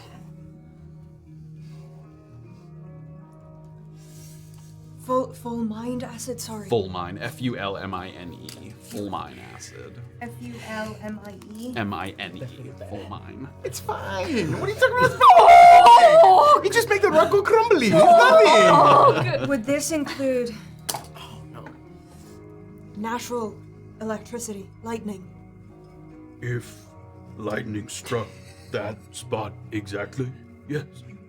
How much of it would you have to apply to some sort of like natural rock to get it to disintegrate? The whole rock, quite a bit. But a little bit will chew through a good chunk of the rock. It's interesting. I suppose. Well, thank you for identifying it. I appreciate it. You want If you don't mind. it? That's no longer useful. Yeah, I figured I just... Souvenir. Sure. How does one make one of those? Can only alchemists, trained alchemists, make that? It's not easy, but people can do it. There's no magic in it, it's just chemical reactions. Yes. People use it on the outside sometimes. Used mostly for demolishing old buildings. Spread it on the foundation and then bring it down. If you were to apply this to something that was infused with magic, just out of curiosity, say I've got a rock and there's magic in it. I don't know. And you put it on that. What would happen to the magic in it? Do you know? I don't know. Interesting. Just curious, again. We should try it sometime. Yeah, let's blow some shit up, Gujak. That sounds awesome, actually. Blow shit up. Now, if you don't mind, actually, I've got some supper plans. Not tonight, but another night you should dine with my companions. I think they would enjoy your company until your family arrives. Will they be mad at me? For what? Pretending I do not speak Gong. They've pretended far worse in the last 4 days I've known them. You'll be fine. Okay. Have a good night, Gujak. I will let you know as soon as I can regarding my conversation with Istigh. Thank you. Good night. Enjoy Good your night. dinner. You can hear him kind of clicking his suitcases closed. Then head back out. Head back out into the hallway. Almost broke my leg. Then It's a bee. Doxley's gonna go to her room where Illien is. Another breath. And she's gonna walk in. Back inside. Find Illien waiting there. How'd everything go? Good, and I appreciate the patience. I know not to bother you when you're on a mission. I know, but today has been an extraordinary day, and I should be giving you some attention. I'll be here. If you got other plans, that's fine. No. How much time do you reckon before we have to be at? It's probably getting pretty close. Like 5 minutes. Shit. Oh, would I be here if I wanted to head to Maeve's a little while ago? We'll rewind a little bit and say it's more like 15 minutes, we'll say. So maybe Illien was, you could see he was getting ready to head out the door, yeah. Great. Well, all of that plus I look great and ready. In his quite fine evening attire. Yeah, probably pretty soon. I was gonna go see Maeve, but Oh, sure, yeah. I'm more than happy to not see Maeve if you want to talk about something. Well, no, I prioritized some timely things, so you should. It's not timely. I just wanted to go thank Maeve for making some stuff for me, and that's it. What are you thinking about now? When was the last time you saw Maeve? Yesterday morning? When the fuck? Jordan is trying to think of when did I talk to Maeve? Have you talked to Maeve? Before that. Yeah. Okay, so you've talked to her since I've talked to her. Yeah, Yes. I talked to her right after you talked. Yeah. Jesus. Yeah. Because she said kind of a little cryptic something. She gave you something, at that time. Yeah, she did. Why? Okay. Why? It's, remember when I said I was gonna do something that you wouldn't like because of something with Kayt? Yeah? I fucking tried it, and apparently your girl Maeve has a wonderful judge of character, so I would say keep utilizing Maeve. What did you do exactly? I attempted to stall her alliance with Kayt, and in doing so, I invoked your name. You threw me under the bus a little bit. I didn't throw you under a wagon. It was more like a... Wagon. It was more like a small donkey that was pulling a wagon behind it. Anyways, A bus wagon. it was in no intent to hurt your relationship permanently. I was trying to stall a conversation that they were having, and, you know. It just dawned on me. I didn't know what May was getting at, but she said I should use those things she made on someone who's closer to me. I thought she was talking about people in our party. Use what? I had her make some truth serums. And I never even thought for a second that she was thinking about you. Yeah, It now makes sense. it But does. No, I used those on the Monteros. Well, on Liam and myself. You took your own truth serum. Yeah, and gave it to him. Because I wanted to go talk to him and see what he knew about Yarpaya. I don't want to... Every time I bring up this, you get angry, and so I don't want to I'm ruin not it. getting angry, Ella. I'm sorry. I'm not angry. I'm sorry. And I'm sorry if I did anything to tarnish your relationship with Maeve. But I don't think so. she seemed to not buy it, so no harm. I guess I'll find out when I see her next. Something's been ruined, but if you think it's not a big deal, it's probably not a big deal. Wasn't my best pitch. I won't do it again. It's okay. I'm sure you had your reasons, and that's all I need to know. Anyways, I don't think we have enough time to really talk about what I want to talk about with you, but tonight, after the Monteros, I'd like to have a heart-to-heart, We've got to sister. talk about Yeah. your Paya. Yeah, the big stuff. Really, actually, like, really important things, Stock. And I'm not hesitant to share them with you anymore because it makes me happy. I think it makes me happy. All right, I'm gonna keep talking about it if we keep talking. Let's head to the monologue then. You and me, after drinks. And winning some money. Sure. And Here. I packaged up 60 gold. Healing potion used today because I was being an idiot or something, and so that's for you. Paying you back. don't have to do that, Il, but No, I will take it. It's the first of many. I gotta pay Morna back too now, so sorry. Well, I will put it towards drinking tonight, and I promise I will watch my temper. I'm used to it. I've lived with you my whole life, Doc. It's not a problem. I will do my best, Illien. I doubly promise. Great. All right, To the Lucky Heathen. to the lucky heathen. Let's do it. Is heading out. Was there anything else before in the time leading up to meeting up at the Lucky Heathen? I know Kate's gonna be running a little bit late as she flips through her book. Nerd. Works- Late Kayt, Yeah. Mori is what they call some her. real nerd shit. Do I have time to run back and like change, or if not? Yeah, I mean, you had go. come. Yeah, you would have time to change out Great. of your clothes. Then I'm gonna change out of my bloody clothes into less At one point, bloody you hear the clothes. door next door open up, and you know that Morna at least has returned to the Paramount. You hear that door close. The time goes by. It's getting to be about that time.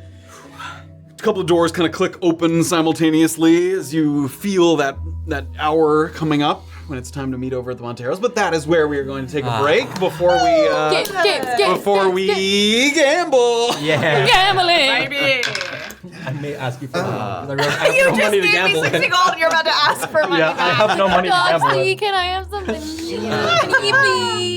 If you love gambling, now's the time because not only are we about to gamble at the Lucky Heathen, but the Brunkhollow Powerball's coming. We're going to take a little break. Some business tended to around town. Now the party coming back together. Some schemes and What in the There's a hell? lot going on.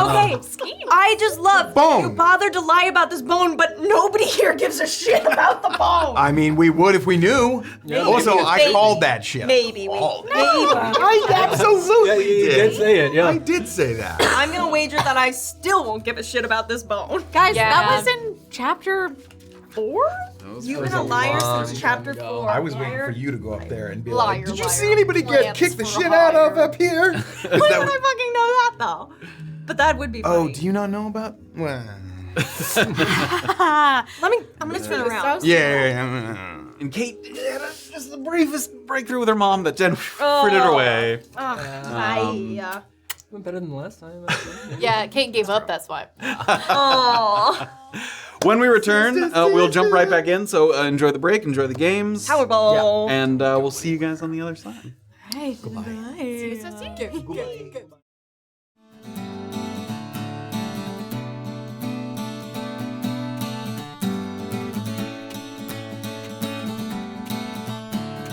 say that magic's dead, but I'm inclined to disagree. For every night I see a transformation in front of me. When the sun is setting, plinkers are done clanking away their strife. I see the dark, dank here, Brunkhollow surely come to life. Drunkhollow, flows the whiskey and the ales. Drunkhollow, see the climbing all wine sails. A fight there in the thoroughfare, or lovers kissing sweet. The magic of Drunkhollow nightly sweeps me off my feet.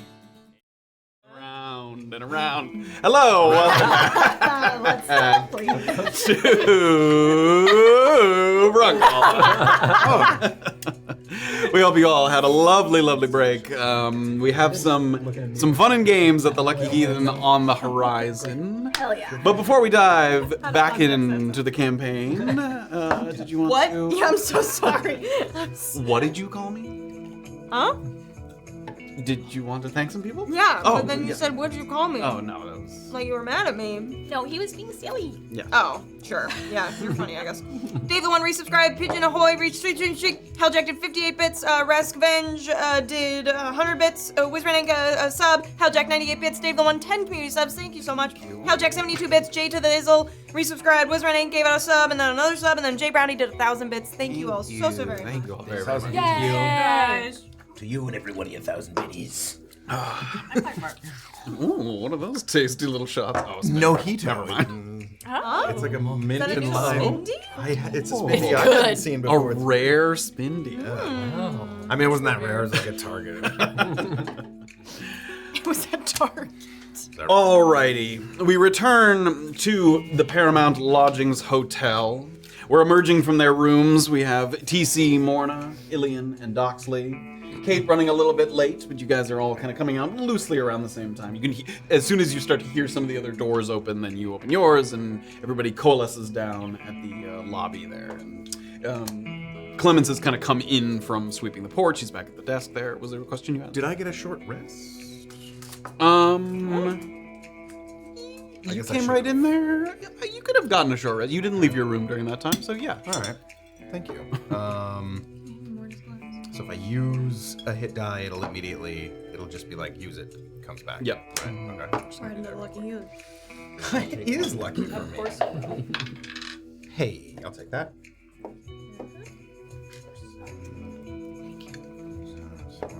So you're gonna come back down into the lobby. Good to see you all refreshed a bit after coming in from. We were all a little dazed and confused by the storm. Yes. Nothing terribly serious happened to your building, sir. I'm sorry no one's asked yet. No, I'm glad we had plans to start construction on an addition out back, a little patio area, and I'm thanking my lucky stars that we had not started yet on that, because that would have surely come down in the wind. Yeah. Good news. Yes. Well, we are off to the Lucky Heathen, I imagine. Big wins. May all the Lady way. Fortune smile upon you. Thank you. Appreciate it. Who's here? Who's here? Is it just Everyone but Kate. Kate. Everyone but Kate? Oh, right. Oh, should we wait for Kate? She will meet us. I'm sure she knows where she's going. All right. I'm ready. Do you need a hand getting across the muddy thoroughfare, TC? No, I'm quite Are well, you sure you don't need some extra care? quite well rested. Thank you. You're welcome. Morna and Illien are just looking back and forth at them. Yeah. Guys step out into the thoroughfare, down from the porch, and into the street once more. You take a short little jaunt down the street to the Lucky Heathen.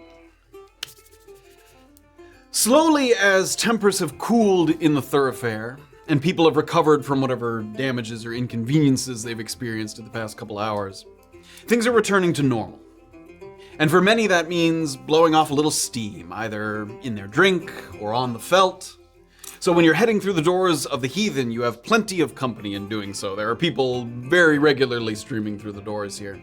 It's a rowdy, sometimes kind of almost reckless atmosphere in here that Mr. Haas is doing his best to mitigate. He quickly moves from table to table to freshen up a drink or encourage a grumpy patron that a good run of cards is surely just around the corner. When he catches sight of you, he sachets quickly over and motions to the center of the room, where some tall stools are arranged around the four sides of a raised table that bears a mysterious black cloth that Doxley has seen already, so this sort of large satin cloth draped over the center table there. You see a croupier that's nearby that table is politely asking others to keep their distance. A couple times people kind of come over and they're trying to like peek underneath, and he sort of politely asks them to keep their distance, stay away, wait for the reveal. So it seems, you get the feeling as you enter through that you feel a little bit like a guest of honor at this particular moment. And as Teddy approaches, sort of gives a broad smile, giving off a similar impression. Welcome back to the Lucky Heathen. The Monteros are pleased to invite you to partake in our newest addition to the gaming floor. Right this way, please. Thank you. Cheers. Are we missing someone? Yes, Kayt. On her way, we think. Yup. We think so. Probably. I assume. It is a game for 5, is why I ask. I see. We'll have someone sit in if she does not arrive. Please. He motions, sort of walks toward the center of the room. After sourcing feedback from their patrons and others in the camp, Mr. and Mrs. Montero endeavored to introduce a game of physical skill into the mix. Some felt discouraged by the complexities of poker or unenthused by the randomness of roulette. So something of skill to add to the mix, as it were. That sounds great. Sounds great. As new arrivals who are not regulars yet at the Lucky Heathen, the Monteros are hoping that your enjoyment of the game will spread by word of mouth and encourage others to come who were maybe disinterested in the previous offerings. Have a seat. A complimentary drink will be provided. And Mrs. Montero will come to unveil the table very soon. The game was called Tiefling Toss back in Vancouver, where they first played it, but I politely reminded them of the offensive origins of that phrase. So its official title here is Snake in the Grass. Okay. Please sit. He motions to the stools that are kind of around the table there. Do I get the sense that there's another conversation that's gonna happen, or that this is truly like a ploy? Give me an insight check.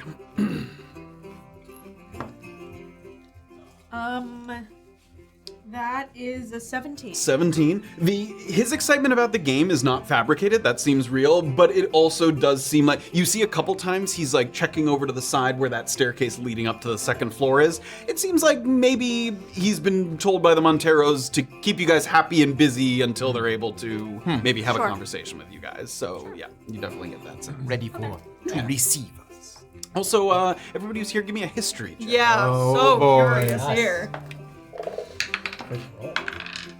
Come on. 8. 9. That minus will get me every time. It's a 10. 7. Nobody knows the origin of the old tiefling toss and why that would be offensive. Wow. Maybe Kayt will. Kayt's like, I know all about slurs. Also, as this was an invitation, and he sort of looks around and then kind of motions in a little bit and lowers his volume. It's noisy in here. The Monteros wish for you to play gratis for the first couple of rounds. However, in a gambling establishment, one must avoid the appearance of favoritism. So rather than announce your not needing to pay publicly, I have been authorized to provide you each with 8 gold. He sort of takes out little pouches and he slides across. So he gives 8 gold to each of you. As he does that, Doxley will lean over to Illien. What the fuck does gratis mean? I'm pretty sure that means we don't have to put our stuff in. I'm not sure. I don't gamble often. Right? Just Talon, I have no idea. Oh my, it's free. Okay, cool. I'm pretty It's sure. free Yeah. gratis. Great. That's what it means. Got it. Thank you. That is enough for all of you to play twice without concern for your own coin purse. Wonderful. Any winnings that you obtain are still yours to keep. Perfect. A gesture of kindness for your participation. It's very And if generous. you choose to play additional rounds after the first 2, well, that will come out of your own coin purse. Please sit.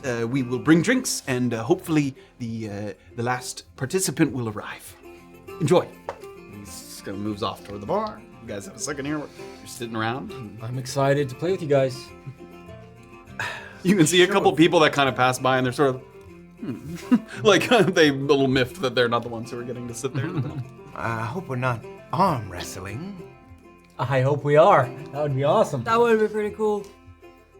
Prefer if it was a game of quick fingers, as it were. We'll see.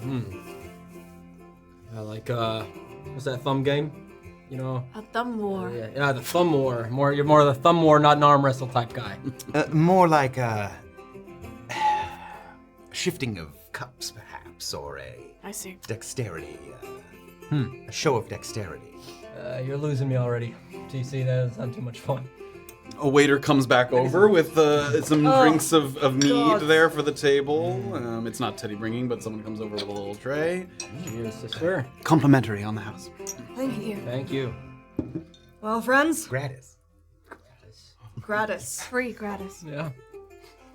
And as you guys are sipping, having a little bit of conversation, pivot for a moment to the outside where Kayt is thoroughly engrossed in her book there by the riverside. And for a moment, as you're kind of reading, you've totally lost track of time. And what sort of snaps you out of your studies is actually hearing a voice. Someone sort of walking up kind of close along the riverbank. Do you find working for Mr. Stott rewarding? And you turn, and Chase Langford is there, who you spoke to at length, both privately in the washroom and also when you were out in the downwield on your own. He's wearing that same kind of bolo tie, structured green jacket, has a little top hat on his head. He's talking to me? He is. Spotted you by the riverbank, and he came on over. Hey, girl. Working with who, he said? Do you find working with Mr. Stott rewarding? Oh, boy, that's his last name. Absolutely not. Apologies. Forgive me for assuming. That group you left with, I am fully mistaken then that none of you, in fact, work for Mr. Stott. Well, I don't think so. But then again, it's hard to say. Perceptions are ever shifting in this place. And he has his hands in everything. So it feels like if you walk 2 steps, you're either hopping around horse poop or working for bison. Maybe it's the same thing. Does he have his hands in your pockets? No? I trust that the conversation that we had earlier will not make its way to Bison's ear. Absolutely not. Make a persuasion check. Oh boy.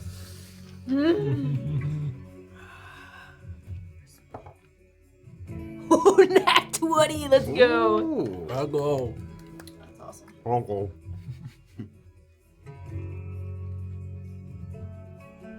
My apologies for assuming something I knew nothing of.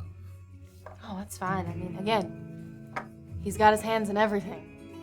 So if you get involved in something, it's likely he's involved in it too. Doesn't mean you're working for him.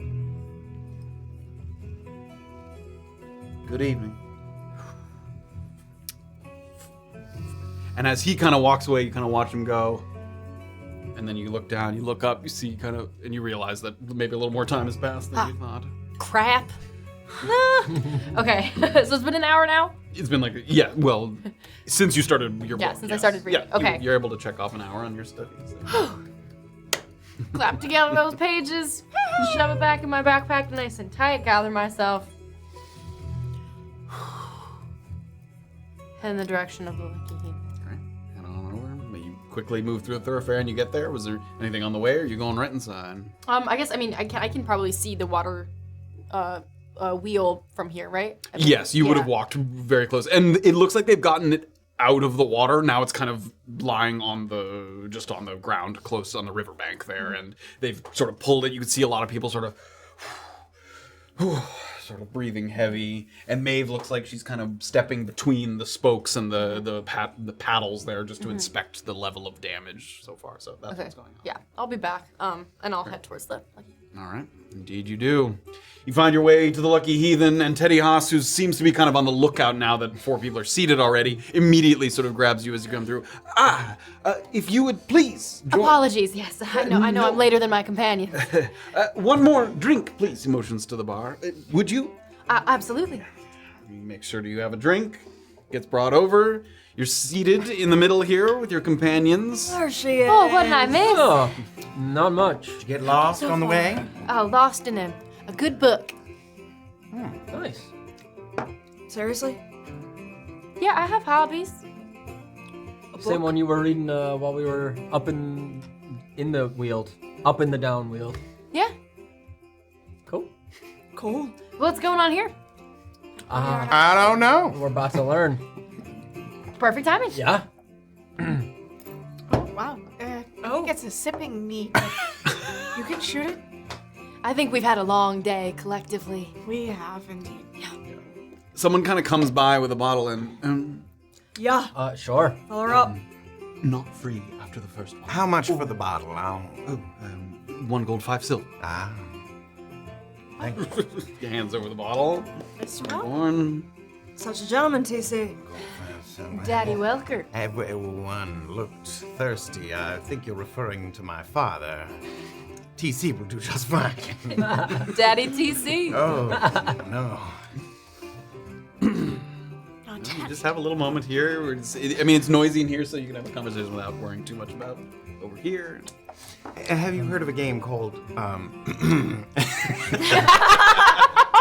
the Tiefling?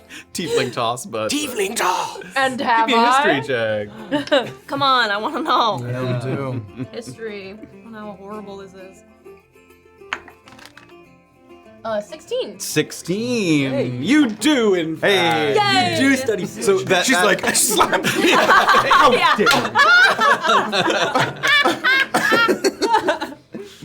So that name, the name of the game, Tiefling Toss, comes from a phrase that is used. The phrase is, "It's like tossing a tiefling into the hells." That's the phrase, and that phrase refers to something that's futile or something that doesn't make much of a difference. And the idea is being like, because tieflings have a sort of demonic bloodline, tossing a tiefling in the hells is like no big deal. They love the hells, but that's considered offensive now because they're well removed from like any kind of demonic origin. So to say that they're comfortable in the hells is a bit of an insult to the tieflings. So not a phrase that people use as often anymore.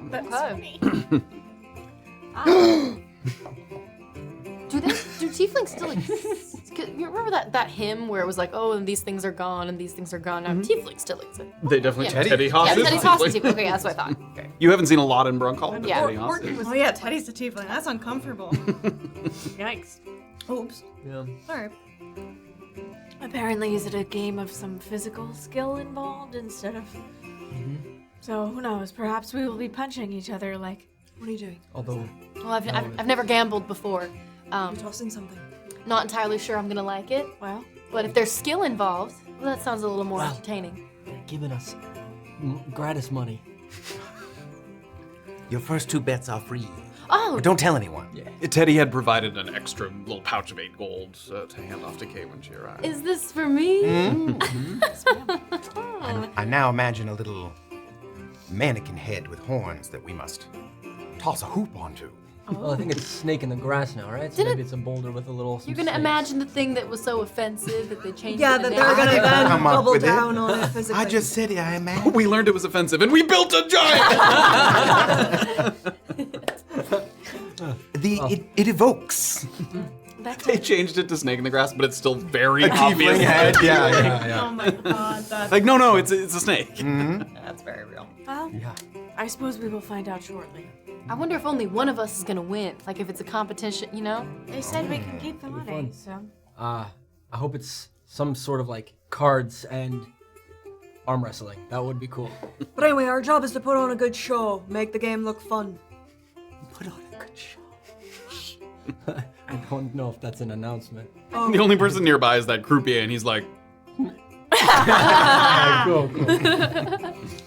Yeah. Squeals of delight all around. Odds that the Monteros are gonna want to chit chat with us. I thought they were going to high, be playing with us, to be fair, but No, I think it's quite high. There'll be a discussion after. Well, then we better put on a good show. Indeed. Exactly. A couple more minutes go by, and the interest in the center table now that people are seated there is growing exponentially. People seem to be under the impression that something's going to begin soon. There's a lot of patrons who kind of have their drinks that have wandered over to kind of claim a spot that's closest to this little sort of sectioned off area. Among the sea of faces, as you kind of look out into the crowd, is, of course, Lamont Warren, who's sort of in his drink and in his gambling a bit over at the poker tables. Also, Shelby from the apiary is here. He's moving through the crowd. You see Sherman from the market, the man who is not so fond of goblins. You always find him yelling. And a couple other seen but not yet met, types from around town. Familiar faces, but not necessarily people you know. I would like Morna and TC to give me perception checks. Oh, no. There are 5 clinkers. At your back. 13. That's a 13 as well. Okay, no additional. God damn it. At that moment, Chelsea and Liam emerge, descending the staircase on the eastern end of the room. And Teddy, along with the croupiers, start clapping politely, kind of growing into a sea of applause as others kind of join in. People are people kind of clapping as they come by. They stride quickly up to your table, and they provide you with some handshakes and smiles, sort of a handshake with cupped hand to each of you as they kind of go around the table. And after that, they turn to address the crowd. My wife and I have always believed that entertainment plays an important role in the cultivation of a healthy disposition. That to be your most productive, most ebullient selves, you must allow yourselves to seek the simple pleasures of frivolity, and not to drown in the drudgery of duties and exigency. And Chelsea kind of steps forward. For those of you falling asleep as you stand, what my husband means is work hard, play hard. Cheers going on. Yes, we at the Lucky Heathen are always looking for new ways to elate you, bringing you the games of your youth from beyond the cusp. So allow me, with no further ado, to introduce a new contest of great precision. Snake in the grass. And Chelsea flicks the cloth with a flourish. And there's a reaction of kind of great awe and delight as you get a look at what was underneath. It is a tightly packed grid of stained glass jars that catch the light in a very kind of beautiful mosaic of colors. There's a perimeter of polished oak all around the edge, almost giving it the appearance of a billiards table that instead of only 6 pockets, it has like over 100 pockets. There's like tons of holes in the middle of the table. Also similar to a billiards table, there are spots just beneath the lip of the table where small compartments house a number of finely stitched leather balls, about the size of like a baseball, but much lighter. They clearly have like a hollow interior. The croupier steps forward and he picks up a couple of these spheres, getting ready to explain the rules, and as he does so, Liam kind of leans in and speaks in a little hushed tone so that no one else can hear. Chelsea's the one that speaks first. As you observe the inaugural round of play, please also enjoy the musical accompaniment of Mr. Rowan Crutchley. And she motions over to the corner, and TC and Morna will recognize, and Kayt as well, the musician who normally plays over at the music box, is here to spice things up a little bit. So handsome. He really is hot. Damn. Enjoy, and when you're done, come see Teddy. We'd love to hear your impressions upstairs, away from the noise. Understand? Yeah. So the bard begins to sing in the corner. Things begin to start to get set up.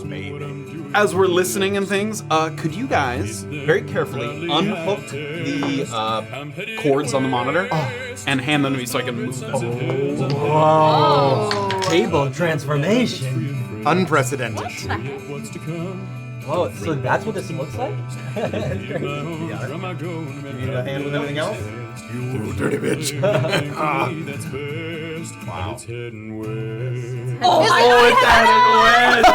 Yeah! We're heading west!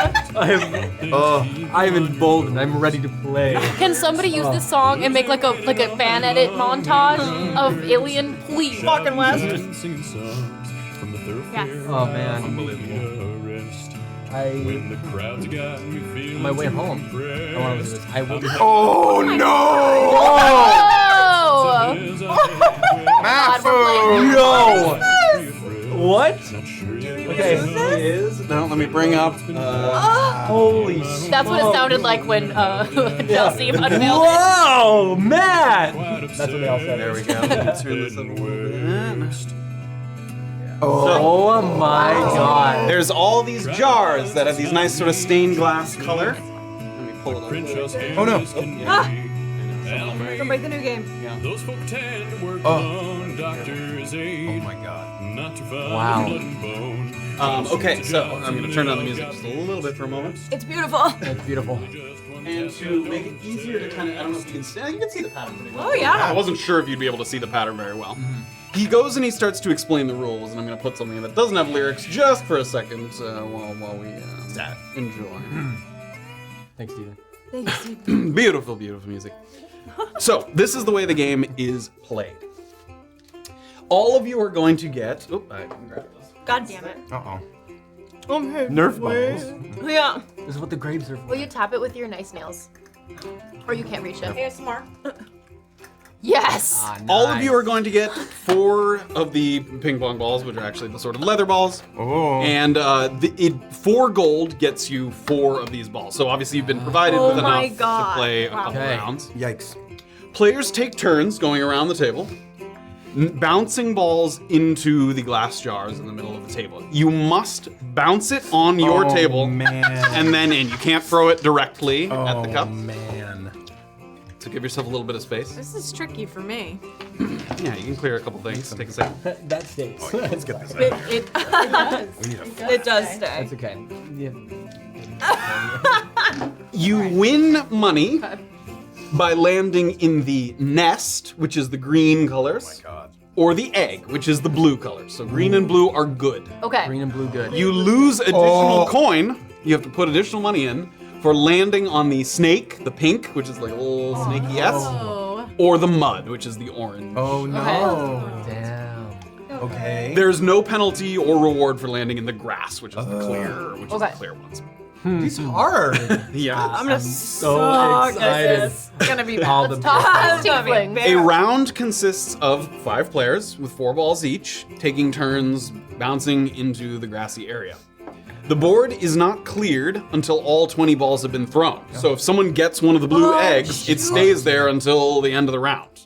So it doesn't get taken out each time. Wow. Wow. Payouts are as follows. Landing in the mud, the orange, triggers a 1 gold penalty. You have to pay an additional gold. Additional. Yep. So you pay 4 gold up front. That's the Yeah. ante. You pay an additional 1 if you land in the mud.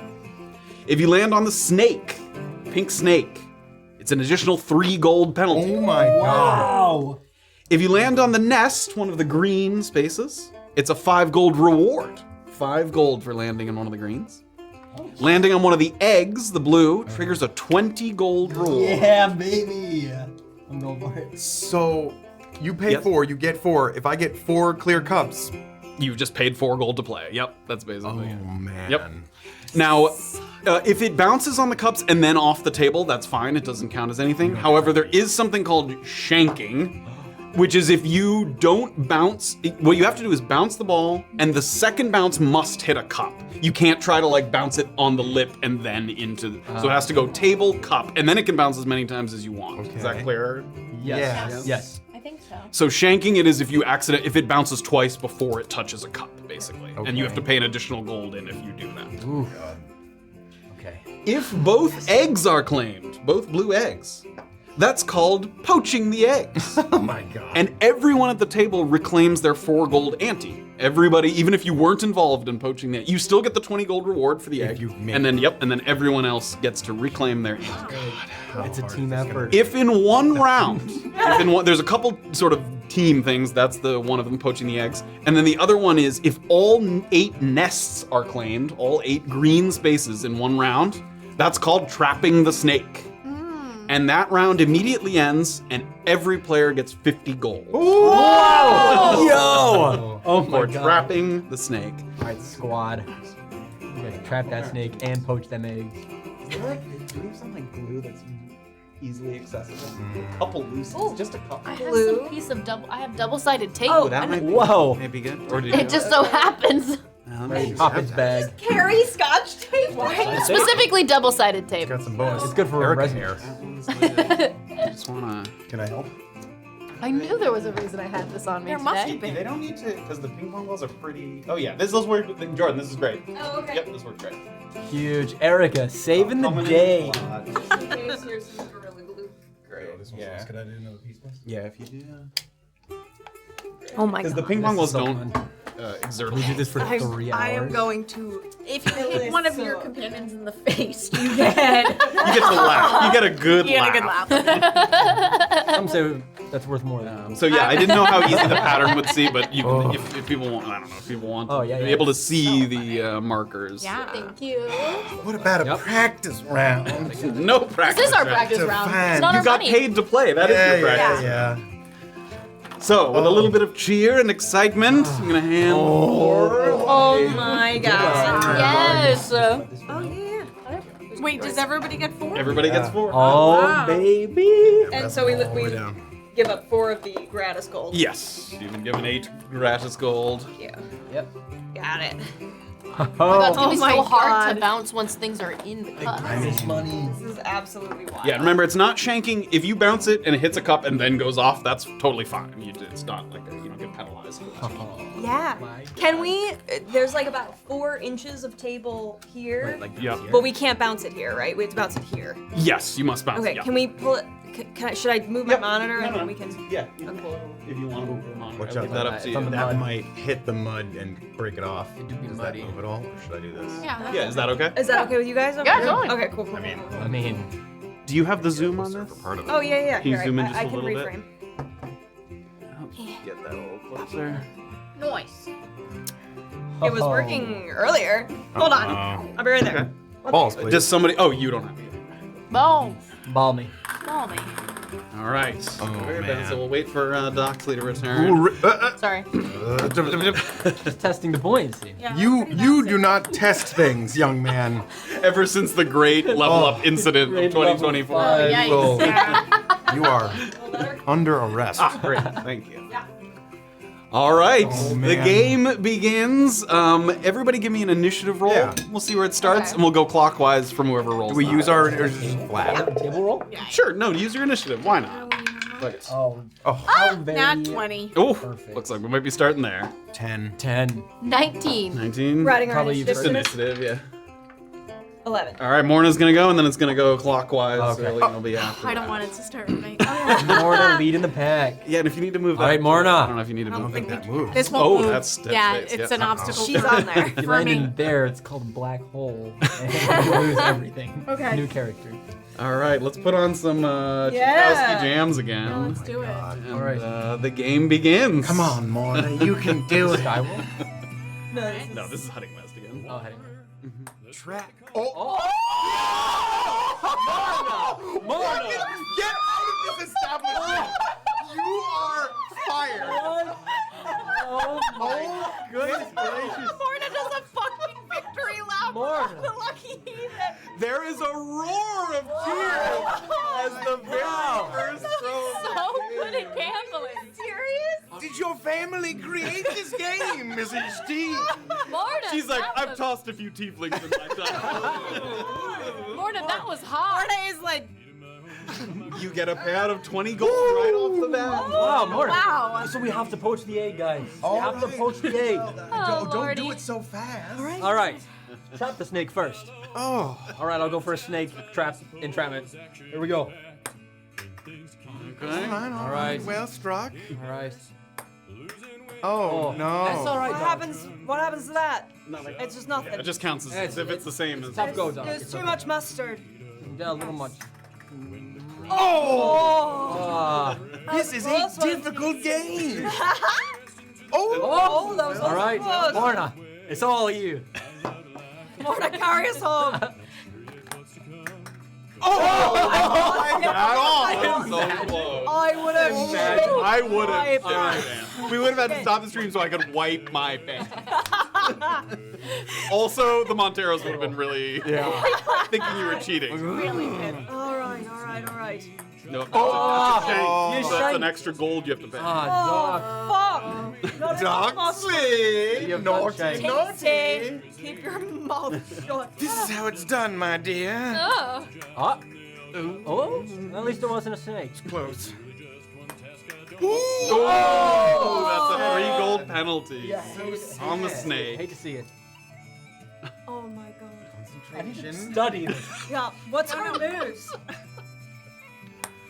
Oh! That was Yeah. Got a little bit of Set that a aside, wrist something flick like here. Yeah. All right, let's try that.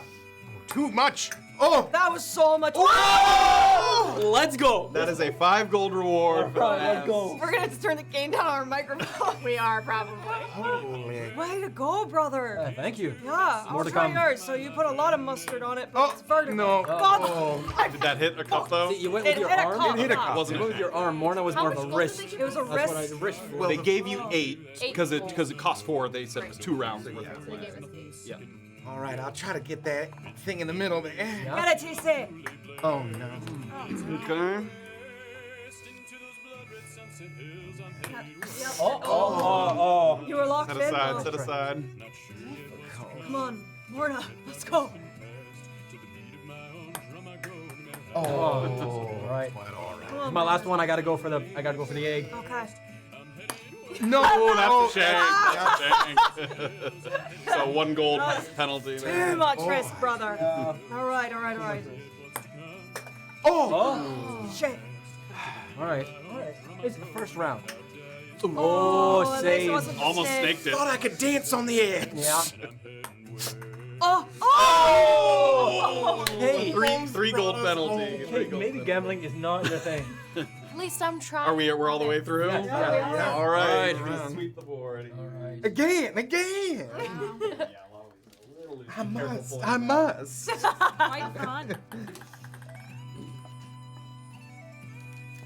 That one's a lodge in there. All right. Oh, really? Oh, get careful. Nice. Fair amount there. Excellent. Okay. Excuse me. Have a few. Here's I need one. a couple here. I have 2. I need one. Where'd they go? Who's missing one? Was there not in there? In that black No, thing? we take them out. I knocked one out. Wait. So who's missing one now? No. No one. No. Oh, okay. All Great. right. All right. Round 2. We'll get into. Oh, back where I started. Oh, New initiative? Yeah. Sure. Yeah. Then, nice. 11. Ooh, dirty 20. Oh, Mine was 8, so. I add initiative 12. Oh, 21. Oh, 24. Oh. damn it, We'll what start the with hell? Kayt.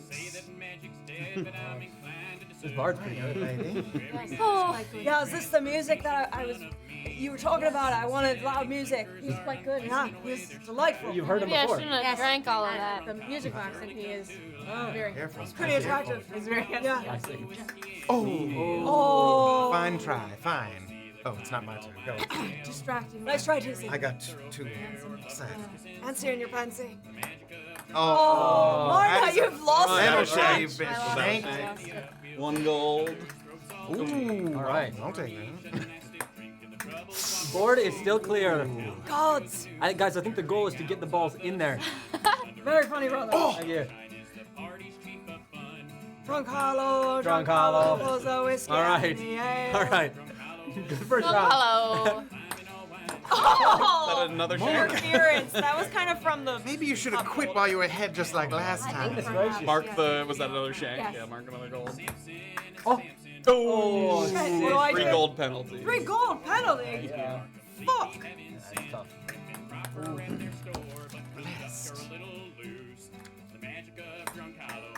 Oh, close. Drunkhollow. All right, Morna. I now realize entrapping the snake might be a bit difficult. It's hard. Oh. All right. Egg. Hey. Oh. That was a slam. Well. 3 gold. 3 gold. Was a slam baller. Excuse me. I'm just watching. I'm getting close. Are you trying to play in the mud? Wait, that's bad? Yeah, Yes. orange is bad. That's the Oh, mud. it's the green that's good. Yeah, Got green, it. green good. I'm here now. What's Red, that? orange, bad. Get on the level, Doxley. Oh, okay. The mud! Oh, Right somebody's into the playing mud. the mud. Way to explain and show what It's the a mud 1 does. gold penalty for the mud. Oh! Very well done. Come on, Morna. That's a lot of mustard. All right, now slam ball it just a little to the right. Slam ball it, brother. Oh, well We'll done. see one of those snakes getting loose there. Yeah. Oh, I've got one. Alright, here we go, and boom goes the dynamite. No. What is dynamite? That's right by your foot there. Be careful. I've got one left. I've I got keep the last knocking- one here. The last one. All right, let's go. Take us TC. home. Redeem us. Welker. All right. Oh, very close, sir. Well played. Another round! Another round! Another round, yes. Yeah, fine, One fine. more, one more. Simply mud. We're only just getting the hang of it. A 4 gold pay. Oh, fuck. Some of these are getting a little loose. Who needs? Oh, I've got a bunch I here. need One more. Who needs? I've got one. Initiative, initiative.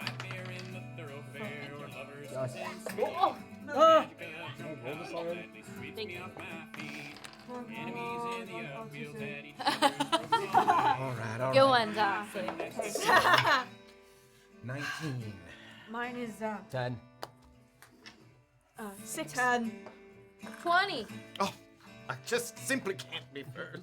Can I have that tape again? I'm gonna do Yes. Oh. I know, not the sad song. Oh, the vibe. Could put on Christmas in Brunkhollow. I love that one. All right, who initiative Who's with first? the? 20. All right. Come on. Again. All right. Oh, boy. Believe in you. Third time's a charm. Oh! No. Right on the snake. Maybe 3 gold. Maybe softness is the key. Yeah. A gentle touch. Softness. Oh, Darn. he almost got it in his glass, actually. He did. Ooh. All right. Wait, everyone. I'm gonna try TC's gentle touch idea. That was a terrible Too idea. gentle, madam. I can hardly tell you were there.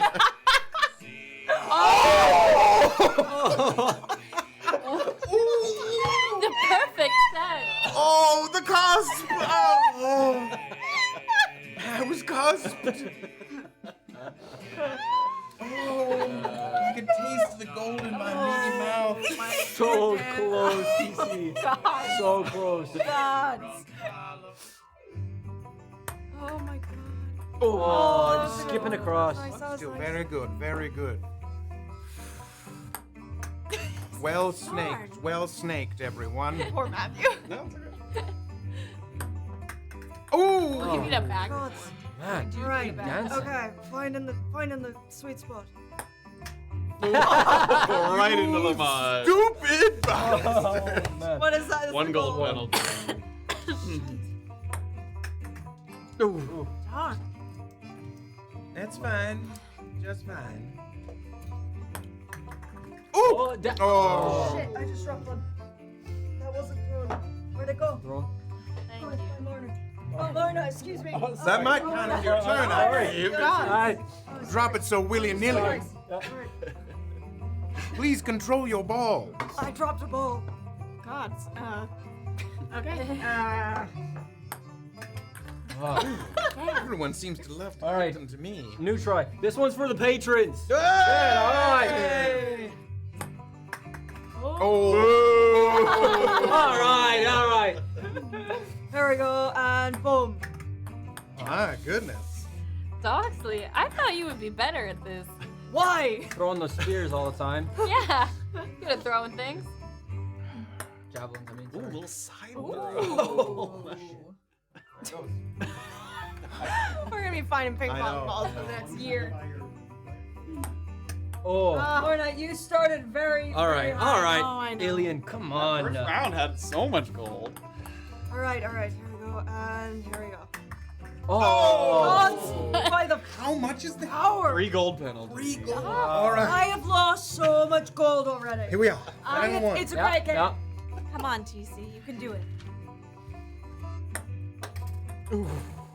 I didn't do it. Was that the last one there? That was the last one. One more round! One more All round. right, all right. Yes, yes. I might need a loan on this. Are you serious? Yeah, I might need. I'm fine right now.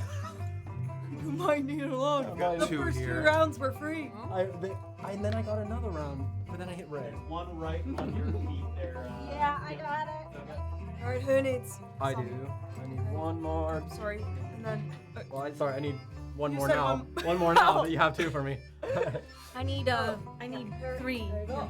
There you go. There you go. There we are. All right. It's a good tune, Matt. Mm-hmm. For DJing. Initiative. Cheers. Good luck to everyone. Yes, this is our round. This is it. They actually bring out, having you guys having spent a bunch of money at this point, they bring out a free round. That's right. Let's go. That's right. Yes, thank you. All right. Yes. 7. Just a moment. Oh shoot. 15. 10 A natural 1. 9. Wait. So I think it's Morna. Yes. 15, Me? yeah. 15. All right. All right. Crowd, get that snake! All right. Let's focus on trapping it this time, Bit of shall the we? Morna I'm gonna magic. try to trap it. I haven't even earned a single. Physically possible. We'd all have to have a 50% success rate, and the holes dwindle. No, we've got this. We've got this. All right. All right. At least we made it in. A fine volley. Oh. Ooh. In and out. In and out. Oh, Doc! Liam, what does that mean? Teddy, what is that? You get your ball back, but Did she get to throw it again? yeah. Oh, that was impressive as hell. All right, trick's not to care.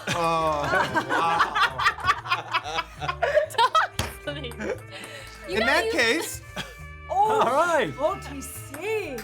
Oh. oh, I can feel it. I do not like sitting next to him. I don't care. Careful.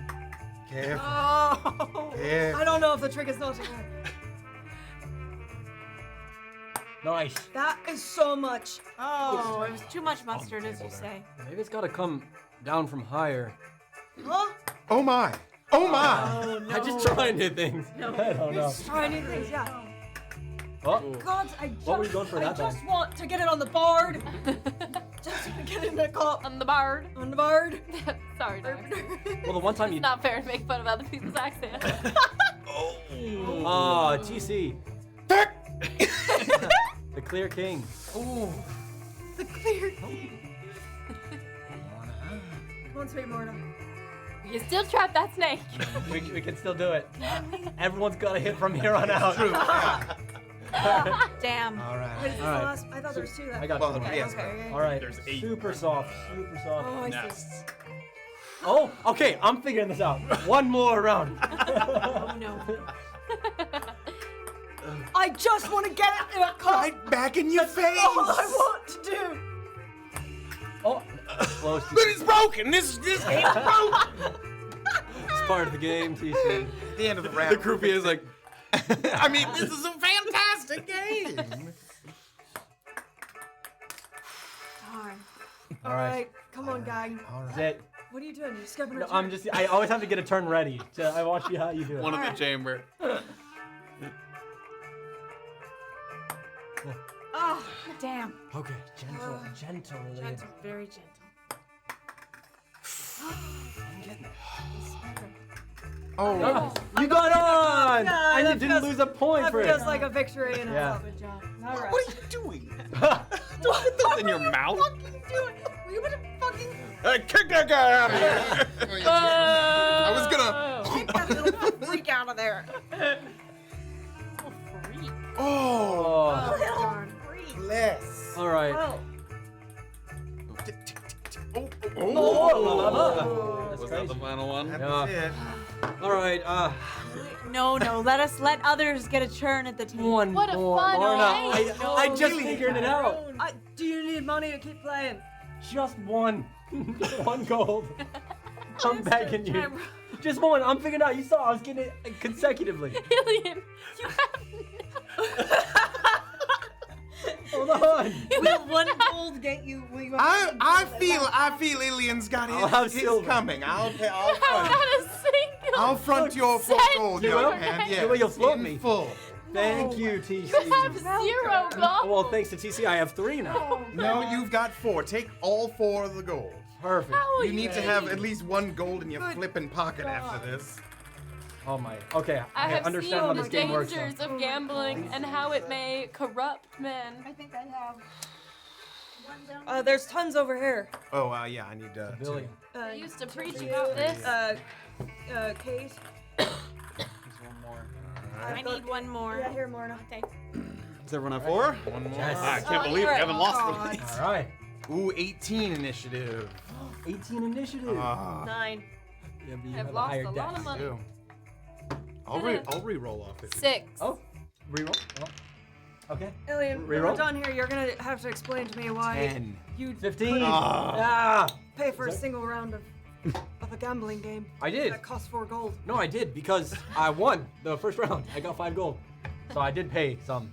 So you were only able to pay because you had already won. How much? And You I had- have no gold. I have 3 thanks to TC, and I'm about to get. Let's see it! Let's get in Here we go. 23 coming up because 23 gold. I mean, because I'm gonna win 20. I just get one. You got money! What did I get? That is 5 gold. We 5 can play a whole new round. No, good gods, brother. That's just enough to lend me more gold. That's exactly what I need. Oh, TC close. Very close. Oh. Not quite a smidge or whatever it's called. Oh. I understand my strategy now. Oh no! No! Screamed so loud. Like, Sorry, everyone. I just screamed so Sorry, hard. we're playing sport ball. I have no gold. You have a penalty. Sorry, podcast Someone's got to pay listeners. that before the I got round it. continues. I had 3 gold. Okay. We're good. 3 gold. Oh, Mr. Jack.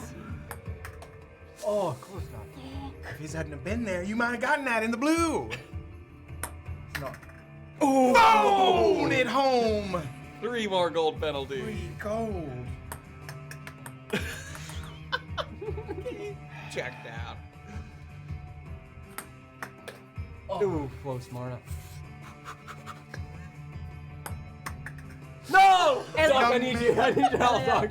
Young This man. will be the last round. Morna's gonna give him 3 gold. Okay, thank you. It's a team effort. You literally are too insolvent to play this game.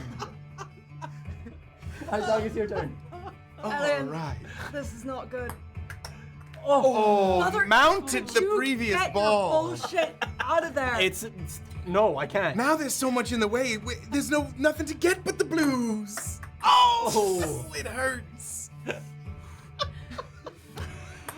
God. I don't understand gambling. Are you having fun? Oh, Morna, I like so the sound. close.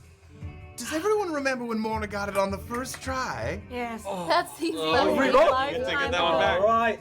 Come on, brother. That's like free money. Yes! Yes! I'm a winner! I'm a winner! Forward round! Oh, now 4 more rounds! if one of us gets the next blue, we all get our money That's back. true. That's true, Doc. 20 gold, by the way. All right, Just Kate. put the pressure on. Who's next? Me. Fuck. Good gods. Oh no, Doc. I might have shit my 3 pants. gold penalty. You need a loan.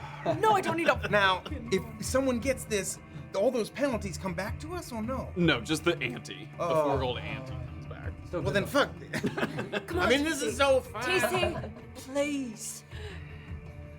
For you. Get it together! Oh, my God. All right, Glory, Kate. This Glory, is Kate, time glory. to- I Glory, Kate. famously do Kate. not do Glory. projectiles.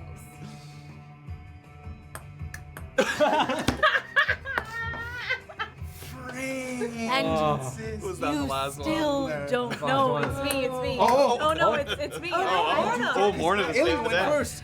Come now, Morna. Come now. Oh. Good game. God. So no more on. No. All right. I'm just checking. Oh my goodness. You Let us somehow give- ended up with more gold than when you started. I did. Let us more. Got 300%. give other people a turn to play. Yes. As you finish up at the table, as soon as seats become available, people start, I'll take one. People start grabbing the balls, sitting around the table. You guys- It was a lot of fun. It is quite fun. Brunkhollow double pass?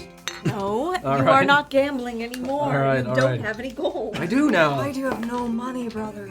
I just gave you 60. Right. That doesn't mean you have 60 gold. That means you just gave away 60. Well, What are I you know. talking about? I mean, I have 20 now for Brunkhollow Oh, double pass. goodness. My God. All right, it's probably smart not to. How long, presumably, have we been doing this? Because I do have. 30 minutes, we'll say, about.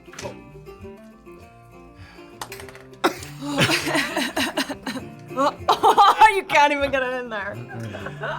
You know. So a little bit of time. Teddy sees that you guys are finishing up, and he kind of gives you just sort of a wait. He's making his rounds with some drinks, so you have a moment here. In the, You know, for as much as Addie back at home told me not to get a loan from the bank, I feel like there should have been some lessons on no gambling. This is a dangerous thing.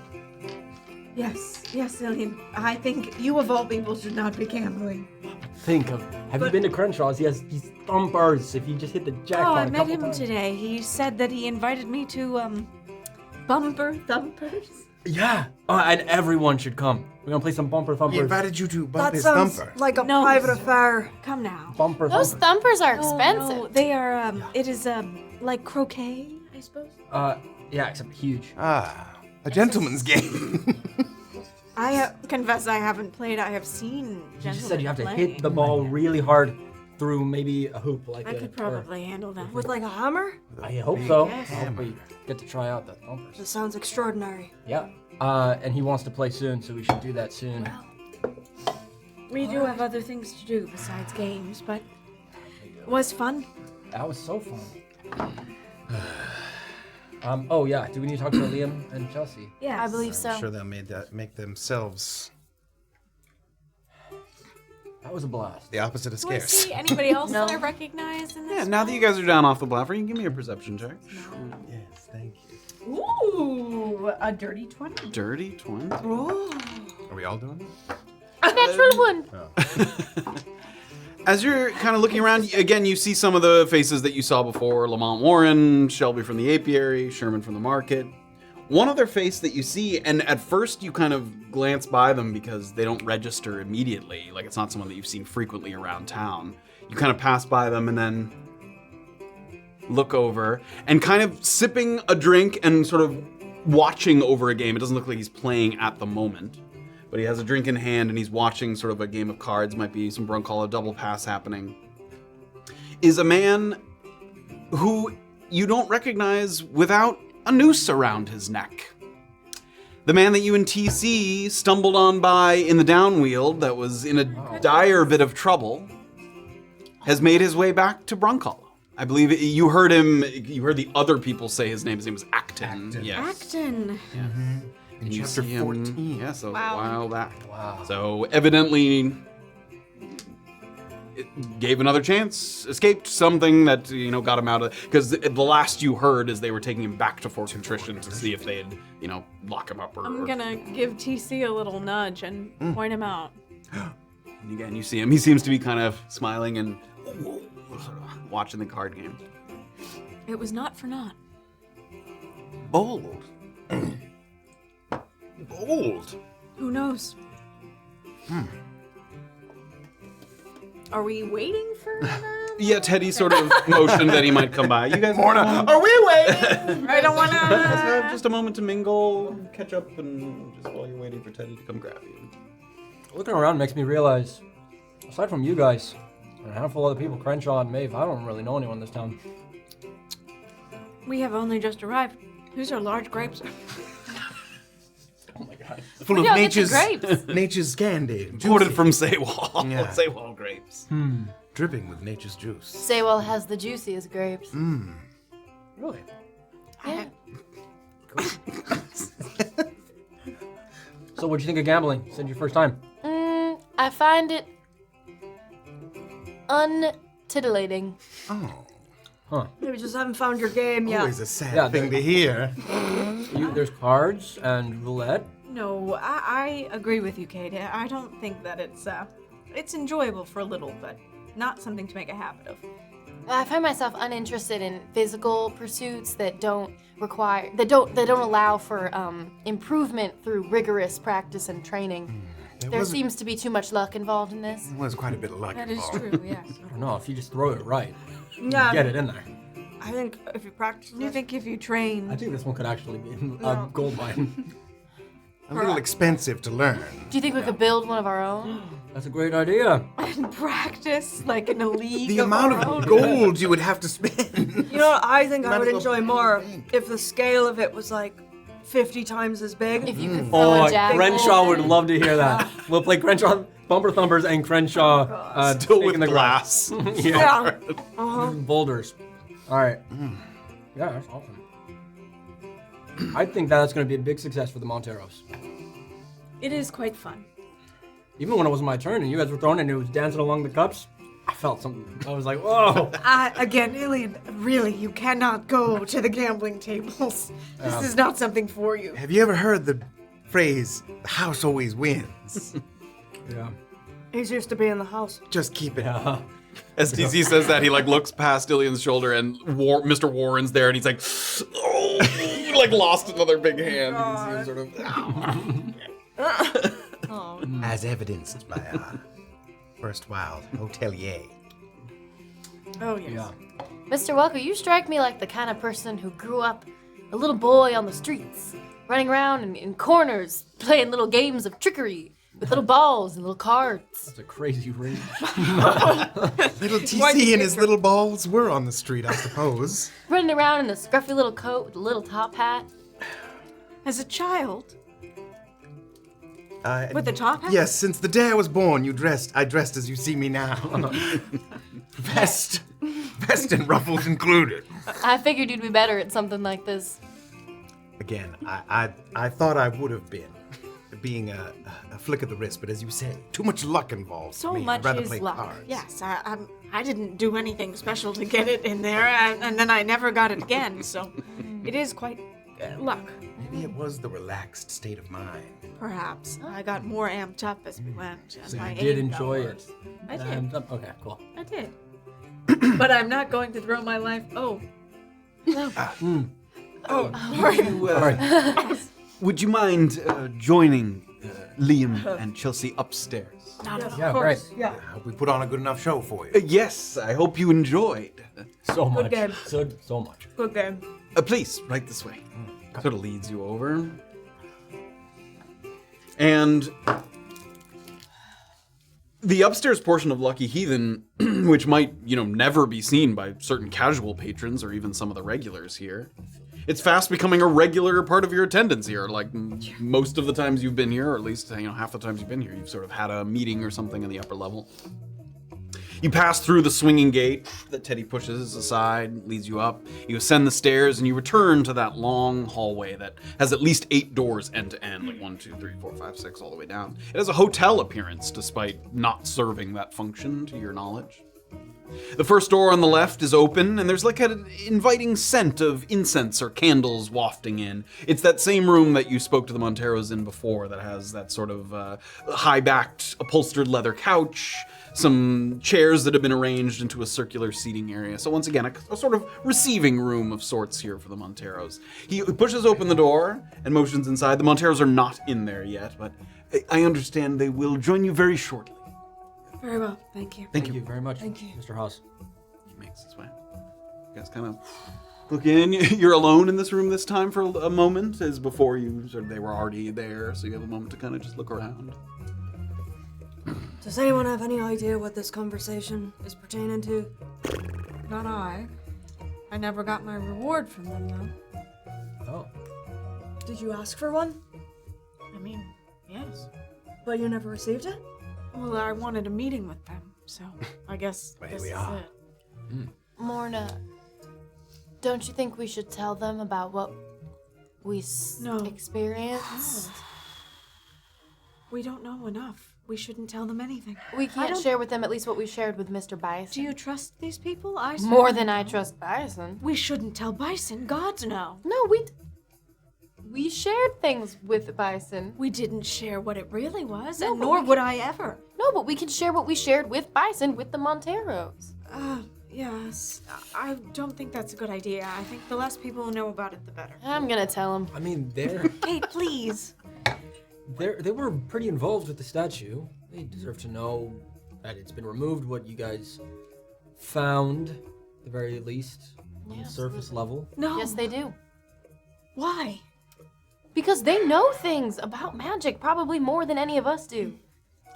No, I think it is a very bad idea. Why? Because those little things are giving away things. They might be giving it to that goblin. Don't tell them about So, the little things. Just tell them the statue little definitely has magic.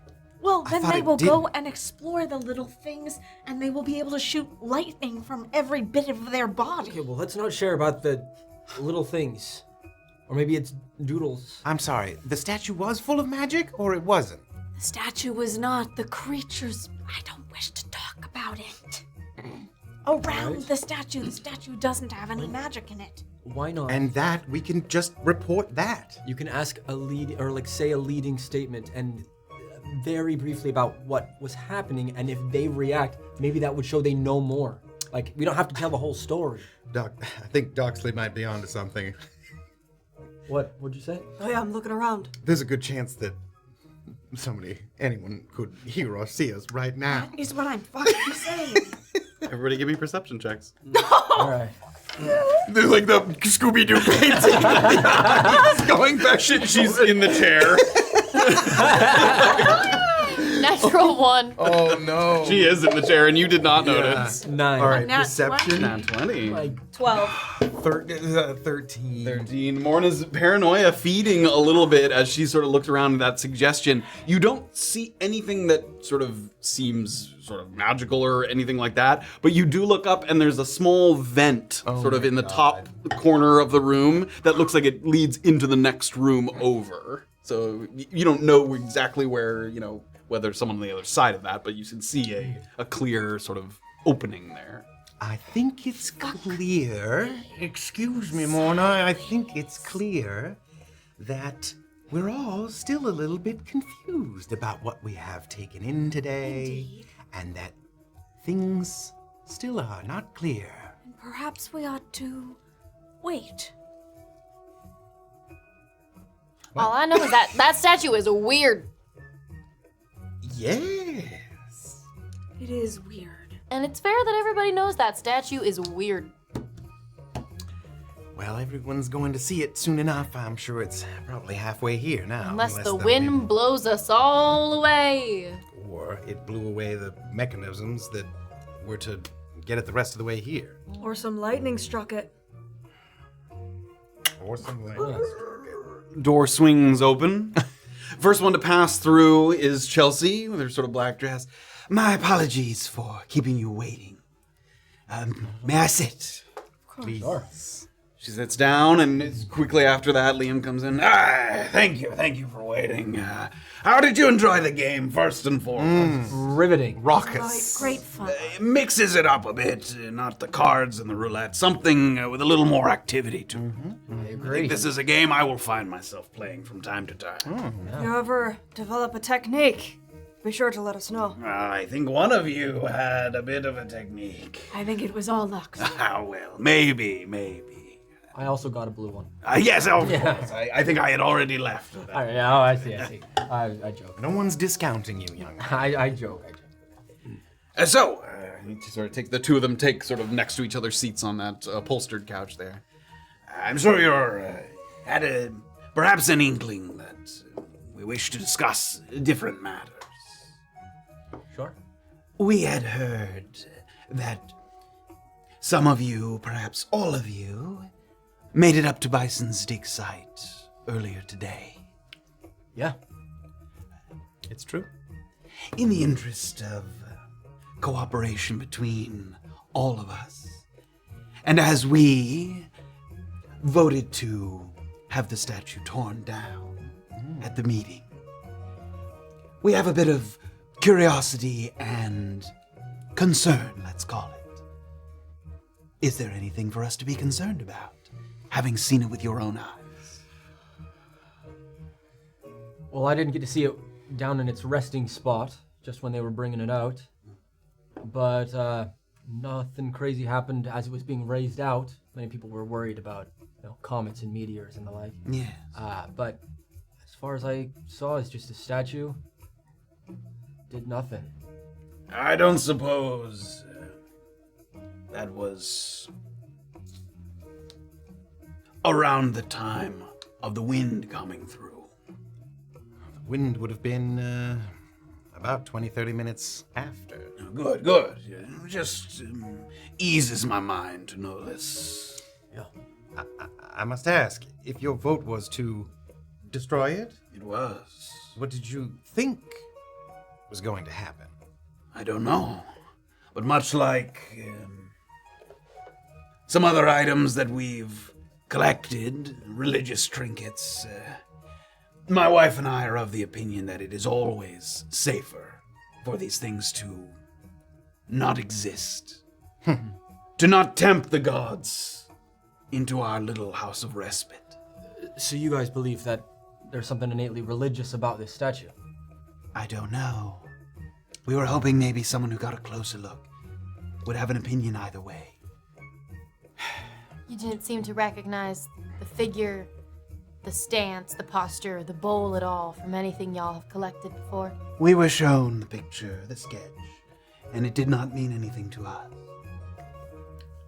The concept of an offering is very widespread. That was the impression we got from it. Any idea why it might have been purposefully headless?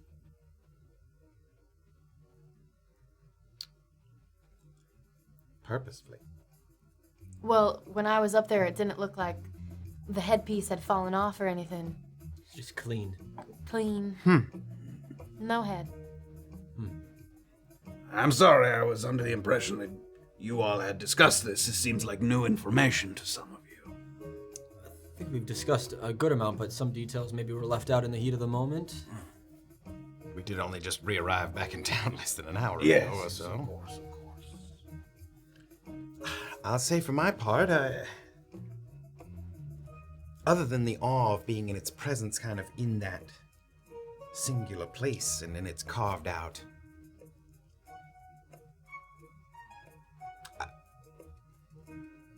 I felt unimpressed by it in person. I got no feeling from it one way or another. No sense of awe. Not really, no. I felt quite the opposite. Impressed you were. Scared. I Two of felt them kind of exchange a glance at that. very strongly that it should not have been moved, let alone touched, from Could where you it elaborate was. a bit on that? I don't like when things don't have heads. So it was specifically the headless nature. Oh yeah, the head thing ticked me off first. I didn't like that. But you don't know what that could mean. Just had a bad feeling. Usually when things don't have heads, there's something too powerful about its face. It cannot be shown for some reason. I don't like that. Morna?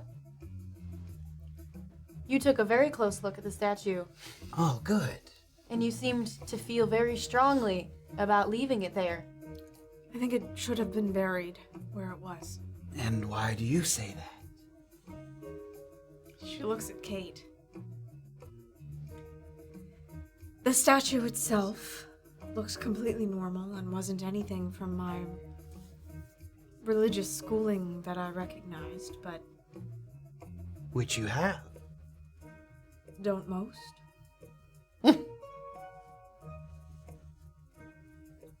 Surrounding it was abjuration magic, and That you can see that immediately sort of perks up. the statue itself, completely unmagical, but... And please don't share this with others, Of course. but... I believe strongly no one should have moved it. Not that it should be destroyed, it should be left where it was. Excuse me if I missed something. How did you know that the magic was there? There's a magical item that we found that I recognized from my youth that identifies magical sight, magical awareness. Fascinating. Yes. Without putting it in my hands, may I see the item? I've left it in my hotel. A powerful tool. Indeed. Times like these. Yes. Too powerful, perhaps. Yet the warning was unheeded by Bison and his men. You told Bison this, that you saw the magic. Yes, I fear it was a mistake. I don't feel like the wind was a coincidence. Really? And yet You you are said just- the timing was all wrong.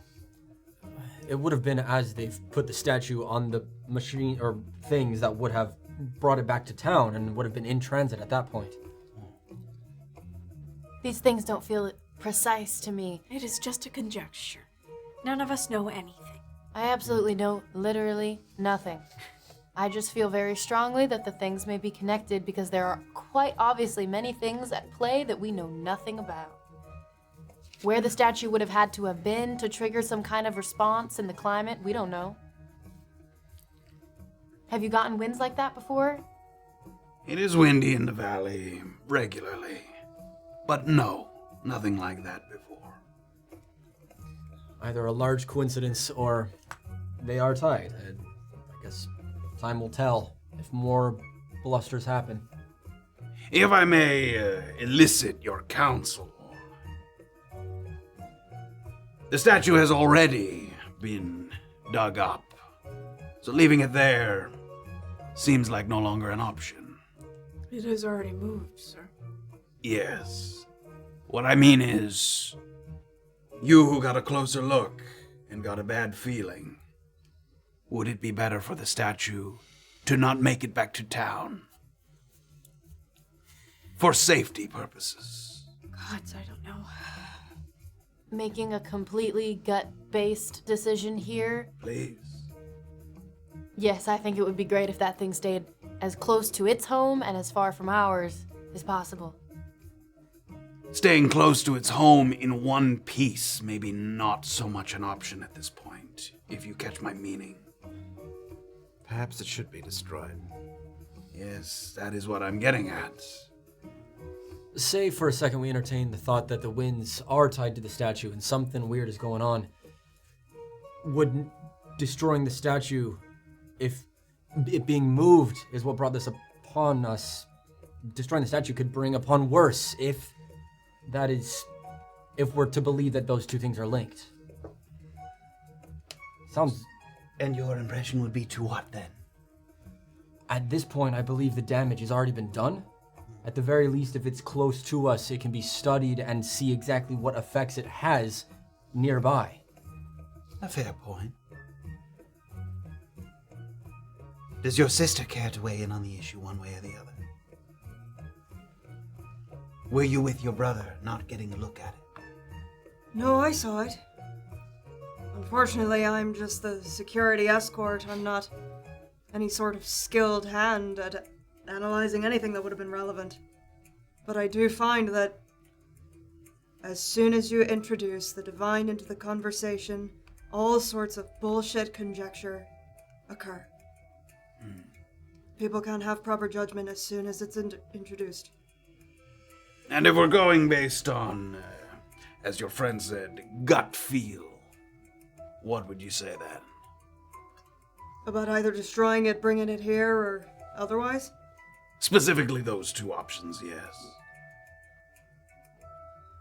I mean, I'd hate to side with Bison in any situation, but an opportunity to rid any stink of divine on this thing, maybe this conversation just fucking ends where it stands.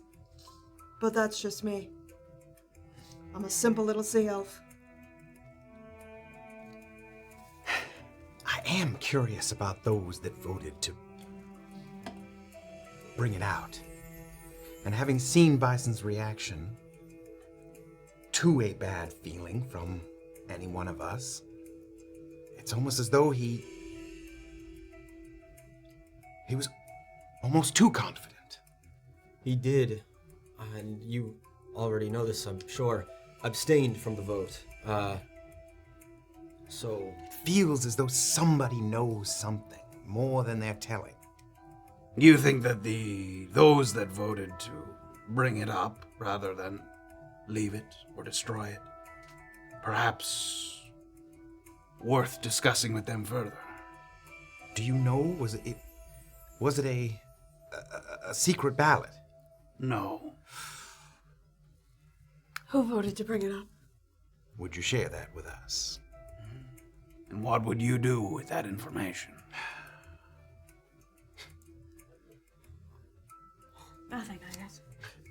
Just Have a heavy skepticism of their intentions. I don't know.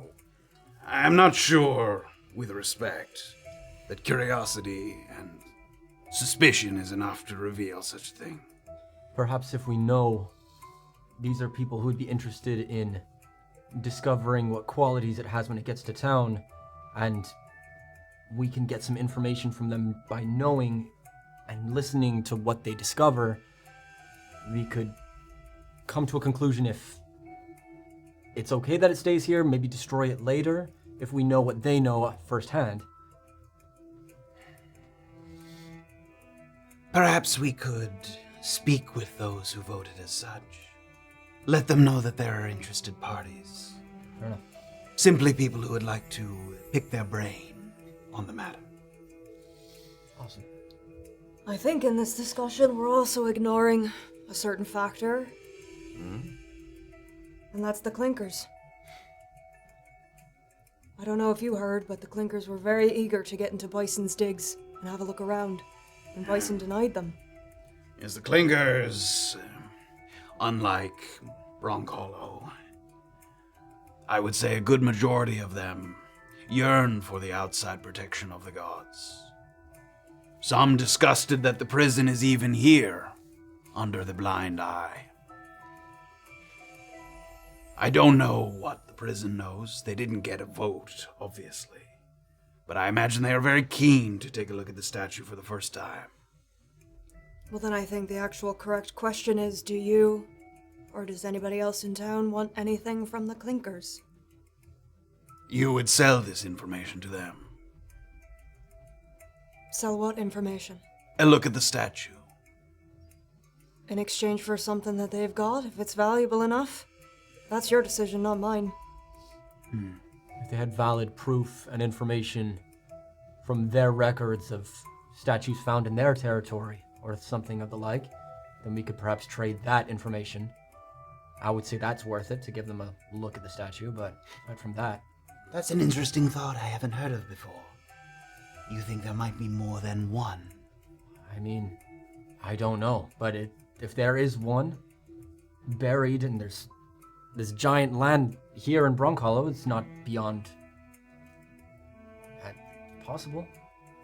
Given that it was surrounded by protection magic, as Morna shared with us, I think that goes to show that it's important. And the question really is the statue of a divine nature or an arcane nature? And that is something I have no idea. Or just a foil to one of those two. Yes, I don't know how to figure that out, but that to me is the question I cannot stop thinking about. And if there are more, do they have something to do with the cusp? The thing that protects this place? That is a good question. Divine or arcane. It's been theorized by some that the statue protects Brunkhollow. Theorized by others that perhaps it does the opposite, and that by burying it, Brunkhollow is protected.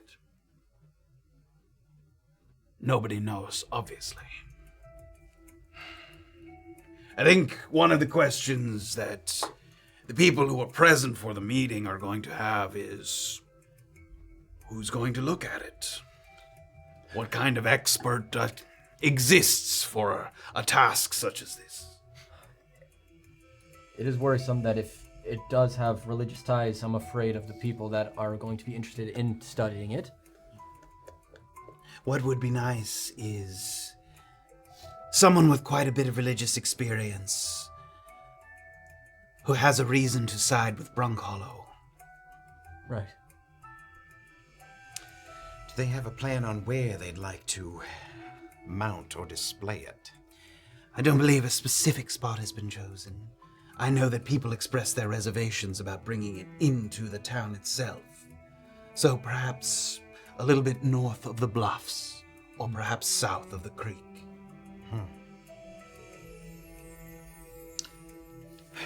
What would you have done with it if it were up to you right now? Would your vote stand? Having learned what I have learned, I think I would change my vote from destroying it to destroying it very quickly.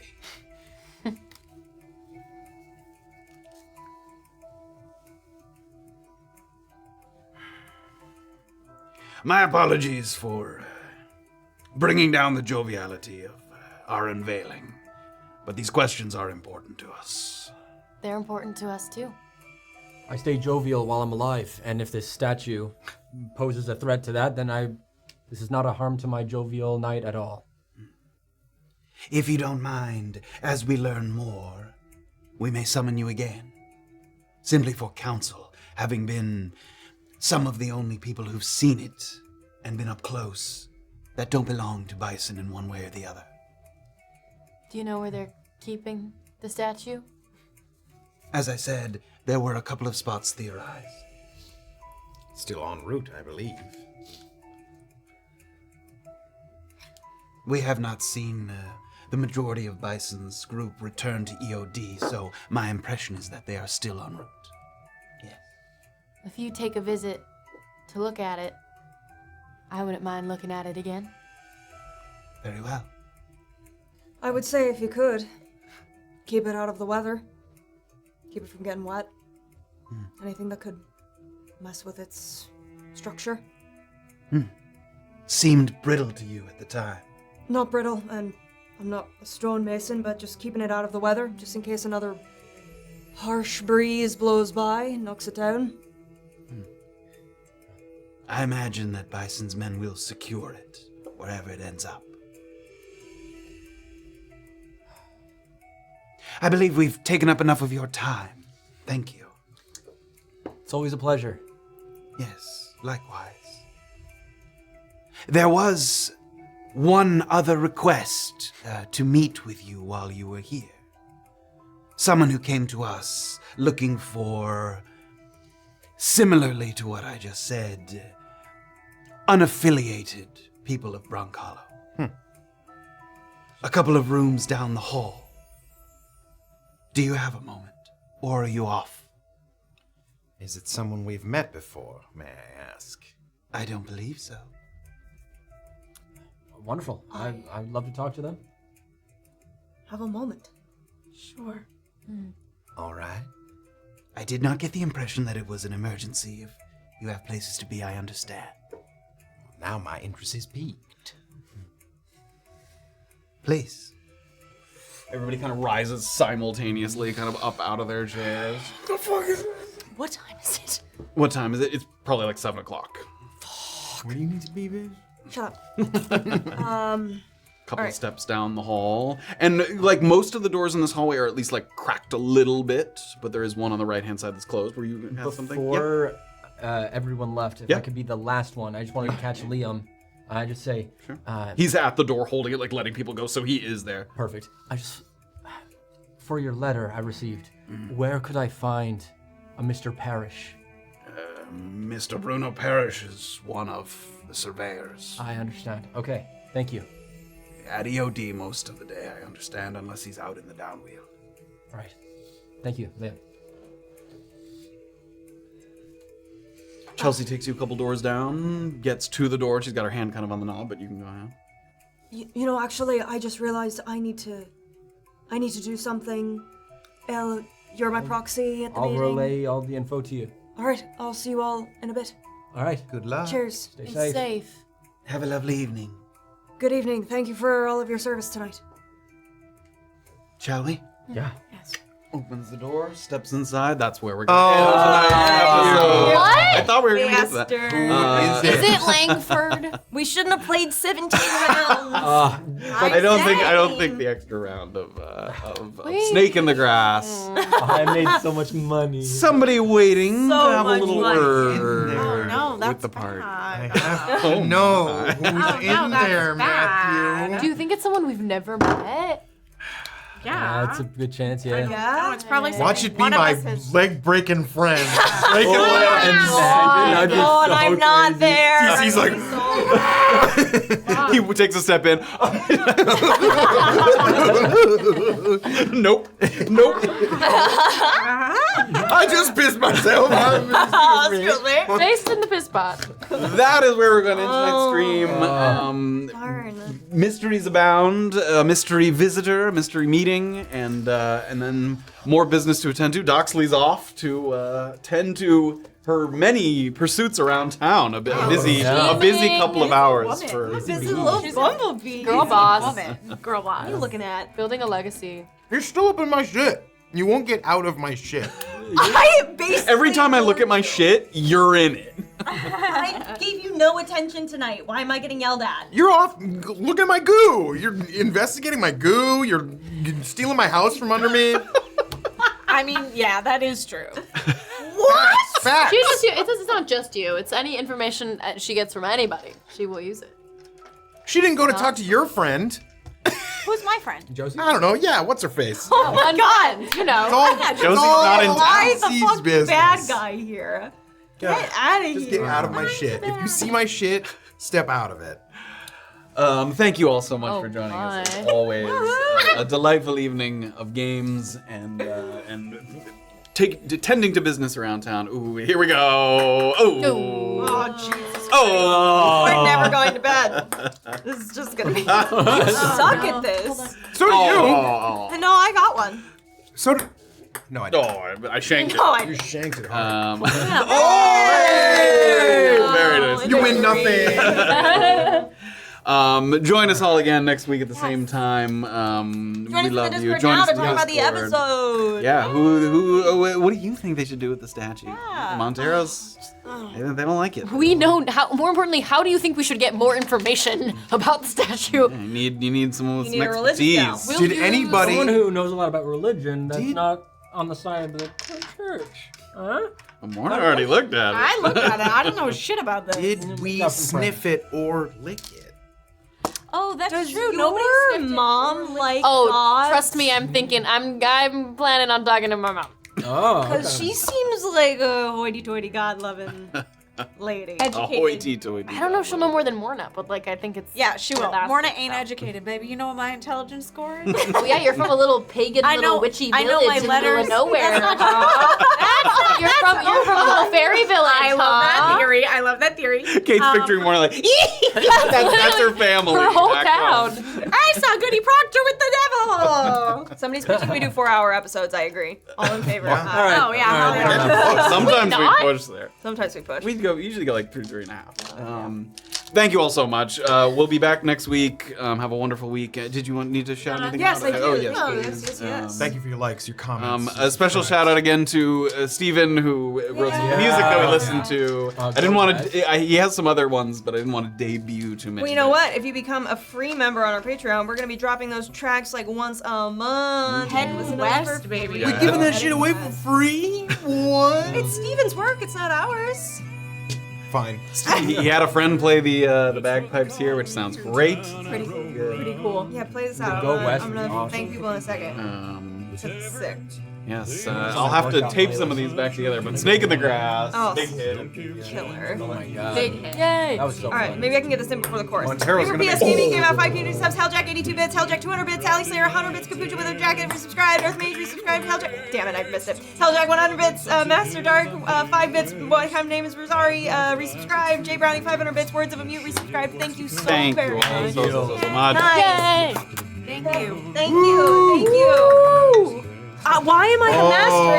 I'm stuck on top. All right, everybody, we love you. Have a great week. See you Let's next head time. to bed.